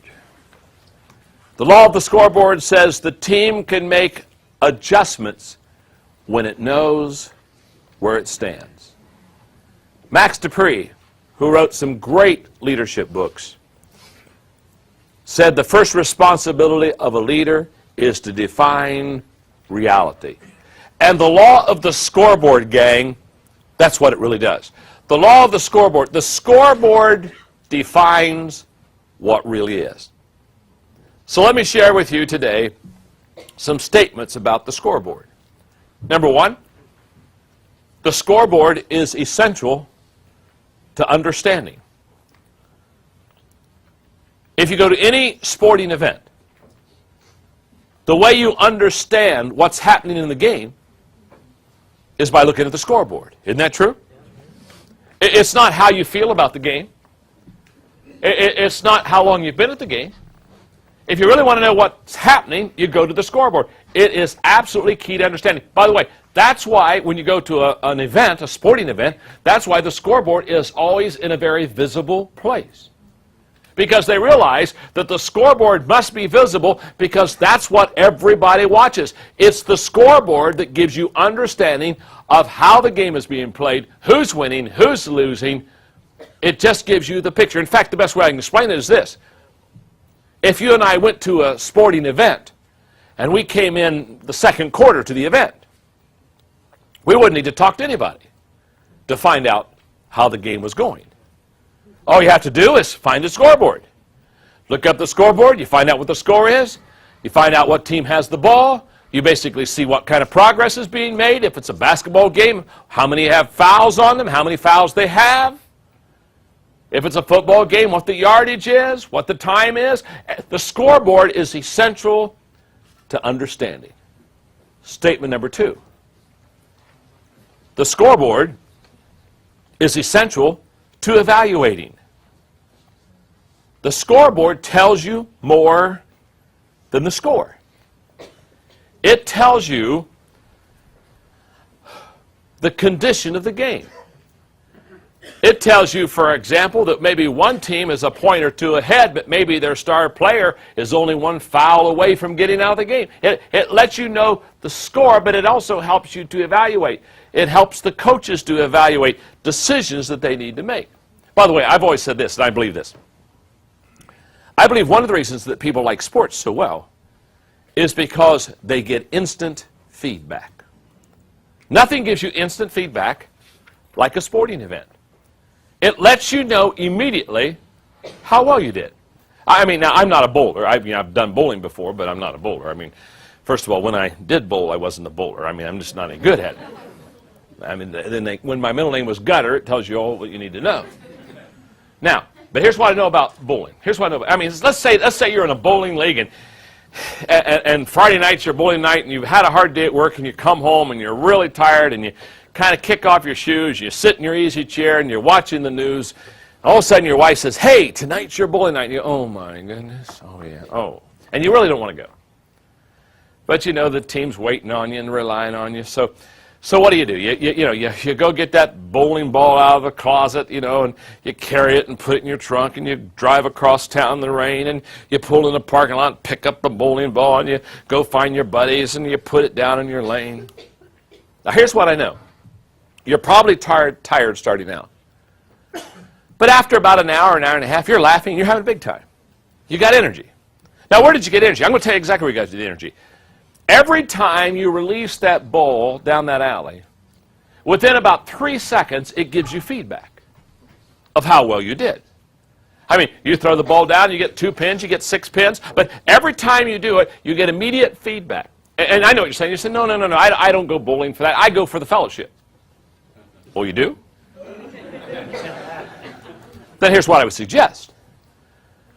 The next time you go bowling, carry that 14-pound ball, put it down on that rack, start talking to your friends and say, we're here for fellowship. You know that, and I know that. Let's just have the manager remove the pins. I mean, after all, we don't care about the score. Now, I promise you,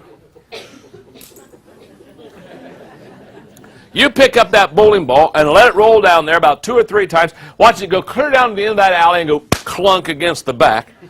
And nothing's happened because there's no pins there, and you kind of wait for the ball to get back. It seems like it takes a long time, and you put your hand over there, get a little air there, and you bowl that baby again. Now, here's what I know. You do that about half a dozen times, you'll never pick up the bowling ball and do it again. Why? No feedback. You see, part of the fact of a scoreboard is it lets you know where you are. And here's what I believe. I believe many times people don't keep score in their life.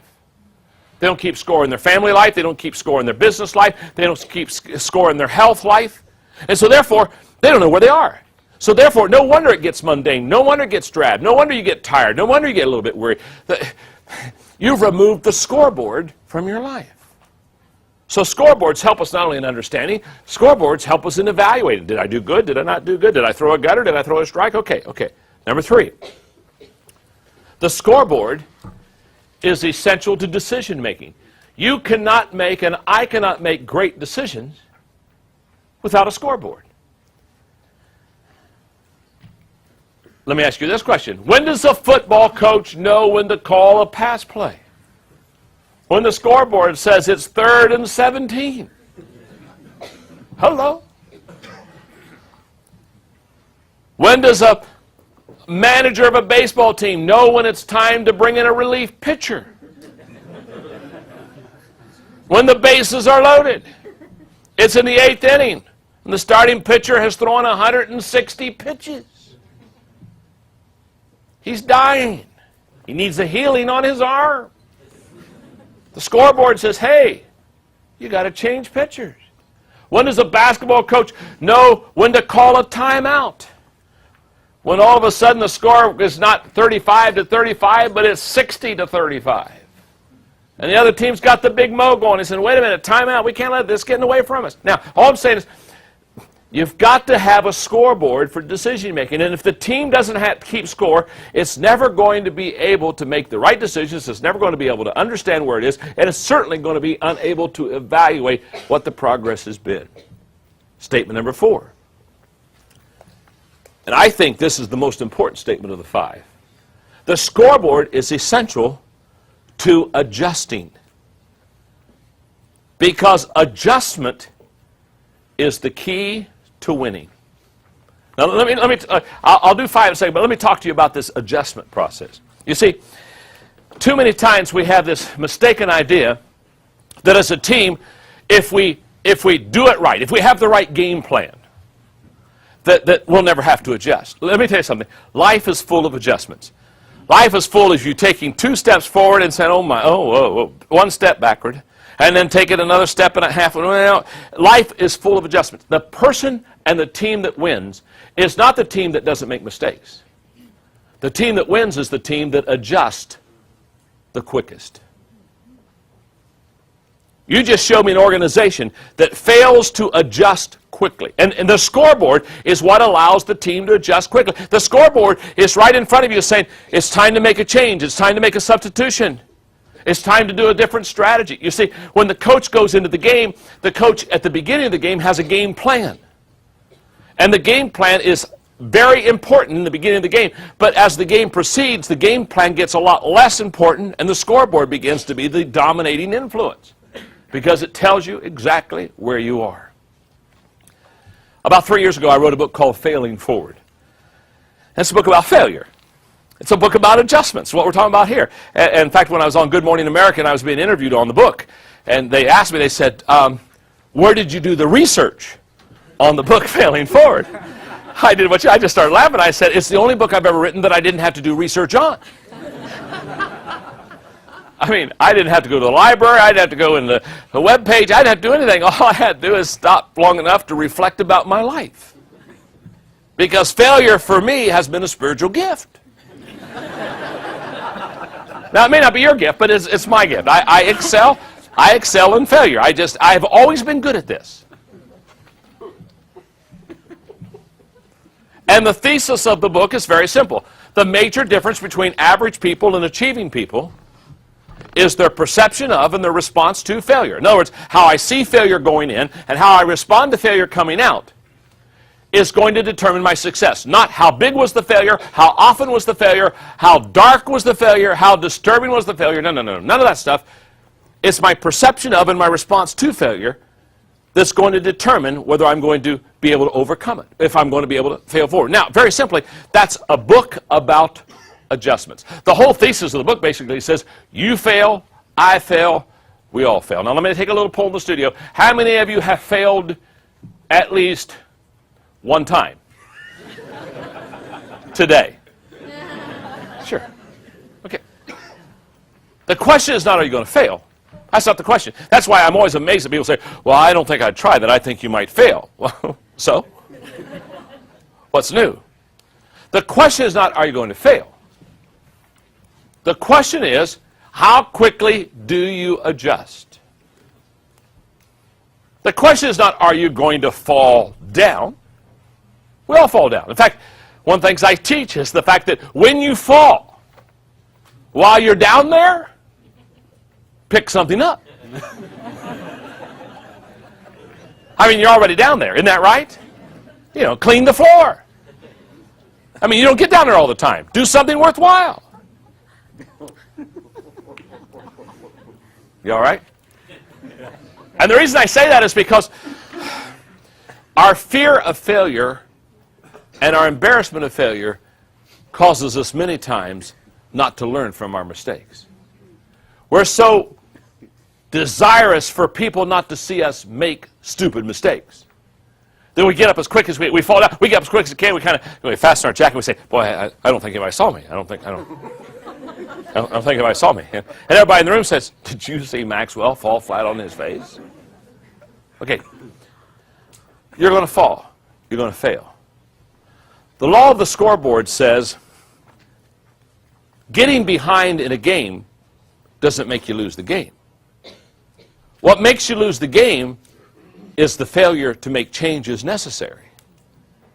See, the scoreboard is saying you're losing because you're not doing something correctly. Now, the quicker I adjust to that, the quicker I see that scoreboard and say, "Oh my goodness, I have to change, I have to do something different," the quicker I see that and make the adjustments, the more successful I'm going to be. So the law of the scoreboard, what it does is it allows the team to make adjustments quickly. By the way, would it not be an ignorant coach to look at the scoreboard and see that his or her team was losing and basically say, "I'm going to ignore the scoreboard"? Wouldn't it be, hey, what would you think of a coach that looked up the scoreboard and didn't like what it said? And said, "Because I don't like what it says, I refuse to look at that anymore."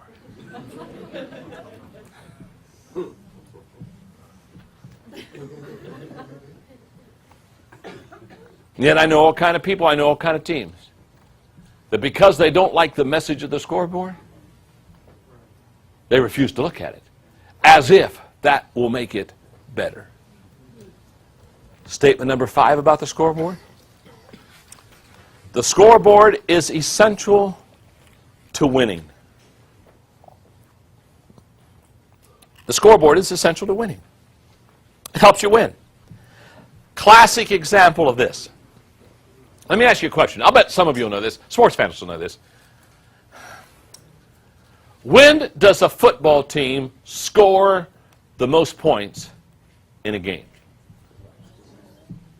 Last 2 minutes. You're exactly right. The last 2 minutes. The last 2 minutes of the half, the last 2 minutes of the game. You know why that's when a football team scores the most points? Because they realize there's not much time left. And all of a sudden they take risk and they do all kinds of things. The scoreboard basically says, you don't have much time. What I'm saying is that if we'll look at the scoreboard, for some of us, the scoreboard of life, it'll help create within us a sense of urgency as a person or as a team to reach our potential as quickly as we can.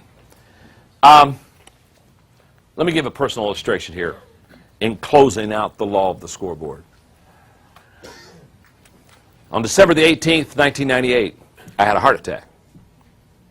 This was a major scoreboard wake-up call. I mean, up until that time, because I've always been healthy. In my 25 years of pastoring, I never missed a Sunday in the pulpit because of sickness. So I've always been a healthy person. And because I assumed a lot of things about my health, I didn't take care of myself. And so one day I wake up and I've had a heart attack. Close call, God was good, good doctors, life spared. 3 days later, they're about ready to release me. And so my heart doctor is going to come in and talk to me, and I know this is a very important talk. In fact, I've been writing questions, things I want to ask. Things I know are going to be very important to me, and I've kept my list, and he comes in, and I say, "Do you mind if I ask some questions?" He says, "No." He says, "I have some things to share with you." And so I ask questions about life and longevity, and could I have the normal life and the whole process, and he gave me the answers and those things. And then he said, "But John," he said, "I want you to understand, it's basically conditioned on 2 things. I said, "What's that?" He said, 1 is exercise, and 2 is proper food diet. Now, he looked at me and realized that I had flunked both of those.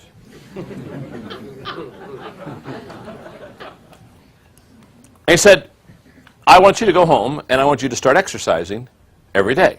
Not 5 days a week, 7 days a week." And so I'm sitting on the edge of bed, and I got my legal pad out there, and I'm writing it down. I have my wife Margaret there so she can make sure we catch everything it says, and exercise every day. And I said, "Okay." I said, "I got that one. I'll do that." When he looks at me, he said, "I doubt if you will." So what do you mean? He said, well, I do this every day with heart patients. I tell them to go home and exercise. And he said, my finding is 80% of them go home and for 6 months they exercise and then they give it up. So he said, when you tell me you'll exercise every day, he said, I doubt that. He says, your intentions are good, but he said, I doubt if you have the discipline to follow through on that.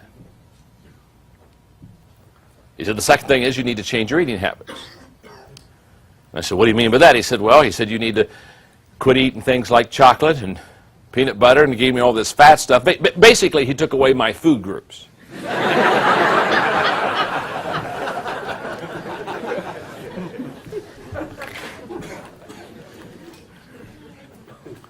And I wrote the list down, and I said, well, doctor, I'll go home and change my eating habits. And again, he looked at me and said, I doubt that. He said, I do this every day. He said, everybody tells me the same thing, they'll do it. But he said 80% of the people that are heart patients within 6 months, they're back to the old diet that got them into the place of the heart attack the first time. And then he said to me, in all likelihood, I'll see you again. He said, you were fortunate this time you lived. Remember, half of the people who have heart attacks don't get this opportunity. Now, very simply, that was a scoreboard. And I was losing. Totally, radically changed my life. I had a very stressful, difficult leadership day at Enjoy yesterday. And I finally get home late evening knowing I got today going before me, emotionally wiped out and tired. So I sit down and I talk with Margaret for probably 45 minutes. And at 9:15 last night, out to the pool I go for 35 minutes of water aerobics. You see, I do it every day. Because the scoreboard says, John, exercise every day or you're in trouble. Now, what I'm saying to you, whether it's diet or exercise, you need to have a scoreboard. And the scoreboard basically says I'm winning, or the scoreboard says I'm losing, I'm doing well or I'm not doing well. And you need to have a scoreboard for your family life. You need to have a scoreboard, I think, for your spiritual life. You need to have a scoreboard for your health life. You need to have a scoreboard for your business life. But you got to have the scoreboard because the scoreboard basically gives you a picture of where you are. And basically the scoreboard doesn't give you victory. The scoreboard just tells you what you've got to do to win. And the law of the scoreboard says, very simply, that a team can make adjustments when it knows where it stands. So in every area of your life, I encourage you as a leader and as a fellow team member, know where you stand. I'm winning, I'm losing, I'm starting to lose, I'm coming back. Know where you stand. Because if you don't know where you stand, you have no idea where to start and make the progress you want to make. It's the law of the scoreboard.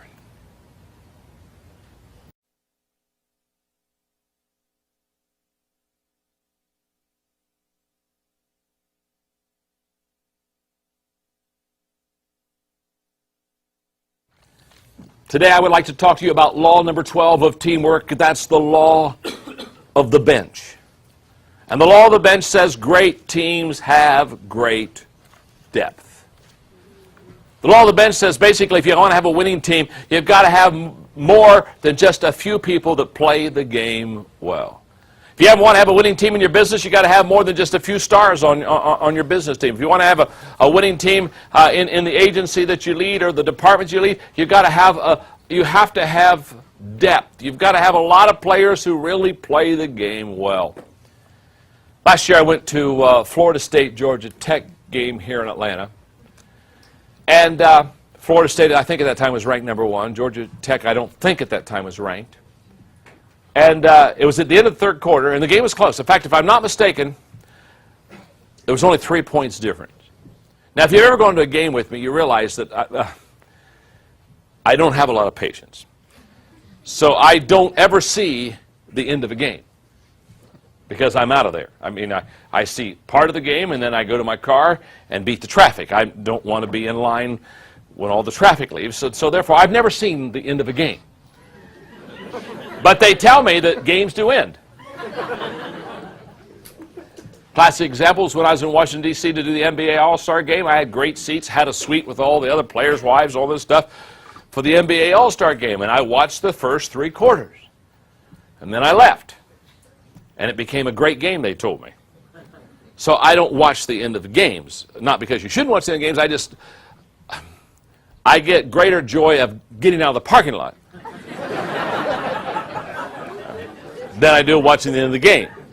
In other words, to say I watched the end of the game and then stand in line is not, I don't like lines.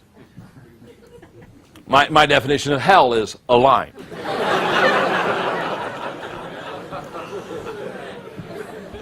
I mean, it doesn't have to be hot, it doesn't have to be eternal if it's just a line. You understand that? Okay. I mean, if I went to heaven and there was a line, I would ask, are there alternatives? Okay. So I'm not into lines. Okay. Into the third quarter, I look at the 3 guys that are brought with me. Margaret hates me to do this because I bring people to the game and she says, John, stay to the end of the game. Some people would like to see the whole game. And I said, then they didn't want to come with me. So at the end of the third quarter, much to my reputation, I said, guys, let's go. And guys kind of were shuffling a little slow, and they said, well, there's only 3 points difference. I said, the game's over. So what do you mean the game's over? Only 3 points. Georgia Tech's got the ball. I said, haven't you watched the game? The game's over. What do you mean the game's over? I said, it's very simple. Every play, Florida State, every play has sent a minimum of 4 up to 7 players onto the field to relieve the person who was just playing in the last down. Every play. Every play, 4, 5, 6 players. Have you watched Georgia Tech? 1, at best. Now, the reason they're doing that is because Georgia Tech doesn't have the bench that Florida State has. They don't have the depth. First string to first string, they may even match up fairly close. But when you get beyond the first string players, the depth isn't there. So I knew what was going to happen. What's going to happen in the fourth quarter? Florida State's going to win. Why are they going to win? Because they are more talented. Well, they're going to win because they're more talented depth-wise. Their players are going to be fresh because they haven't had to play the whole game. It's a classic illustration of the law of the bench.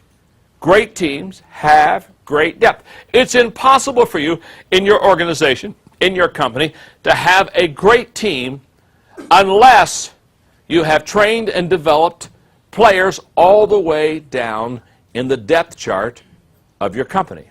Now, the future of your team can be predicted on 3 things. Very simple. One is recruitment. Obviously, the future of your team is dependent upon who's joining the team. That's going to tell you a lot about what your future is like. The second area is training. This goes to developing the team. The future of your team is going to be based on how well you can grow your people, develop your people, mentor your people, and train your people. That's a fact. That's why you have this teamwork training video. This is a development growth tool to help people to grow in their development as a team player. Now, so you've got recruitment. You also have training. But there's another way to judge the future of your team, and that's by the losses of your team. Who's leaving? Who's coming? Who's leaving? And what are you doing to develop and train those that are there? Now, let me stop here for a moment because there's a principle that I want to teach. It's called the principle of the revolving door. Have you ever been in the lobby of a hotel? You have been. Sure you have. Stupid question. And when you see the revolving door, what do you see? People coming in, people going out. I mean, you just sit there. Here they come in, here they go out. No, that not only happens in the lobby of a hotel, that happens in a company. That happens in your business. That happens in your congregation, Pastor. People come in, people go out. I love it when every once in a while I'll talk to a pastor and he'll feel bad because he said he lost people. Of course you lose people. Everybody loses people. Don't you lose people? You lose people in your company. You lose customers. It's not that you want to lose them, but you're going to lose them. Again, for some of you, it's a spiritual gift. But you're going to lose people. Now, the question is not, are people coming in? And the question is not, are people going out? Of course they're coming in. Of course they're going out. The question is, who's coming in? And who's going out? The principle of the revolving door says this. If between a number in the scale of 1 to 10, if 8s are coming in and 3s are going out, you have a good future. Are you with me? The principle of the revolving door says, in reverse, if 3s are coming in and 8s are going out, your future is not bright. So the question is not, will you lose people? The question is, who will you lose? In fact, I was reading the other day about a company that every year automatically, if they evaluate all their people, and automatically they let the bottom 10% of their people in the company go. Because they just realize that in a year's time that the company gets fat, and so they just basically evaluate their people and lop off the bottom 10%. Now, you're going to lose people, you're going to gain people. Some are going to come in, some are going to go out. That's never the question. So when somebody says they lost somebody in the organization, the question is not, did you lose somebody? The question is, who did you lose? Or we gained somebody. Oh, the question is, who did you gain? Your goal as a leader, as a coach of a team, is the way that you build your team and ensure the future success of it is you bring better people in than you lose. And while you're bringing better people in than you're losing, you not only get better people on your team through recruitment, you get better people on your team by training. So the question is not only who's coming in and who's going out. The other question is, the ones that are on the team, what are you doing to develop them and make them better? Now that's key. So let's talk a little bit about the bench, and let's talk a little bit about development, and let's talk about the people that are on your team and what are you doing with those people on the team. Because I have written in your notes 6 reasons for believing in and building the bench. Now, here's what happens. A lot of times leaders look at their team, and if a person isn't a starter, or if they're just kind of a support role person, they have a tendency to not pour their life into them. They have a tendency not to develop them. They kind of say, well, we've got to really make sure the starters are taken care of, and we've got to make sure that the key people are taken care of, which is very true. And many times they lack depth because they don't have good training, good development for the people on the bench. So what I would say to you is, to develop a good bench on your team, you've got to believe in your bench. You've got to believe in the players that are sitting there. And that's not always easy. The reason that's not always easy is because we've all had bad experiences with somebody who didn't carry the ball well for me. And I brought with me, because I just think this is so typical of every one of us in this room, I brought with me the function of an executive. Now just sit down and listen for a moment. Okay, here we are. As nearly everyone knows, an executive has practically nothing to do except to decide what is to be done, to tell somebody to do it, to listen to reasons why it should not be done, why it should not be done by someone else, or why it should be done in a different way, to follow up to see if the excuses from the person who should have done it are really followed through, and to follow up again to see if that person has done what they were supposed to do, only to discover that it has been done incorrectly, and to point out that it should have been done, to conclude that as long as it has been done, it may as well be left where it is, and to wonder if it is not time to get rid of a person who cannot do a thing right, and to reflect probably that he has a wife and a large family, and certainly any successor would be just as bad or maybe worse. To consider how much simpler and better the thing would have been done if one would have done it oneself, and reflect sadly that one could have done it right in 20 minutes, and as things turned out, he had to spend 2 days to find out why it has taken 3 weeks for someone else to do something wrong. Have we all been there? I've been there. Now, when that happens, there's a tendency, instead of us believing in the bench, to withdraw from the bench. And I'm going to give you 6 reasons why you need to believe and build your bench on your team. Number 1, today's bench could be tomorrow's stars. Most of the people on your bench are there because they're still young and they're learning and they're growing. And you have no idea what their potential really is. Number 2, The success of a support member, in other words, a player on the bench, the success of a support member can multiply the success of an inner circle member or a key leader. Now, that is absolutely true. Yesterday, two examples come immediately to my mind. My assistant, Linda Eggers, who helps serve and support me in so many incredible ways. It was close to the end of the day, and again, a lot of decisions had been made, a lot of leadership had been enacted. And at the end of the day, Linda came up with an idea of the placement of a person on our team to another place on the team where she would be, I can believe, much more effective. And I was wrestling all day with that issue, and I was mulling it over, and Linda knew this. And so Linda, all day, while she was doing stuff, and she was in some meetings with me, not in some meetings with me, she was thinking it through. And towards the end of the day, she said, John, she said, here's what I think. I think if you took that person and put him over there. And I mean, she got that far in the statement. I said, oh my goodness, you're exactly right. In fact, I said, that's so good. Let's go right now down and talk to the person that she would be assisting. And I went down and talked to that person she'd be assisting. And he said, oh, of all the people in this organization I'd like to have to assist me, she's the one. And I mean, in what the deal took 15 seconds. Now, who thought of that idea? One of the bench players. One of the support people. I'm telling you, folks, I'm telling you. I have no idea how successful I am in the sense of what the other people around me do for me. I mean, it compounds. I'm just telling you things I know. I'm not telling you things I don't know.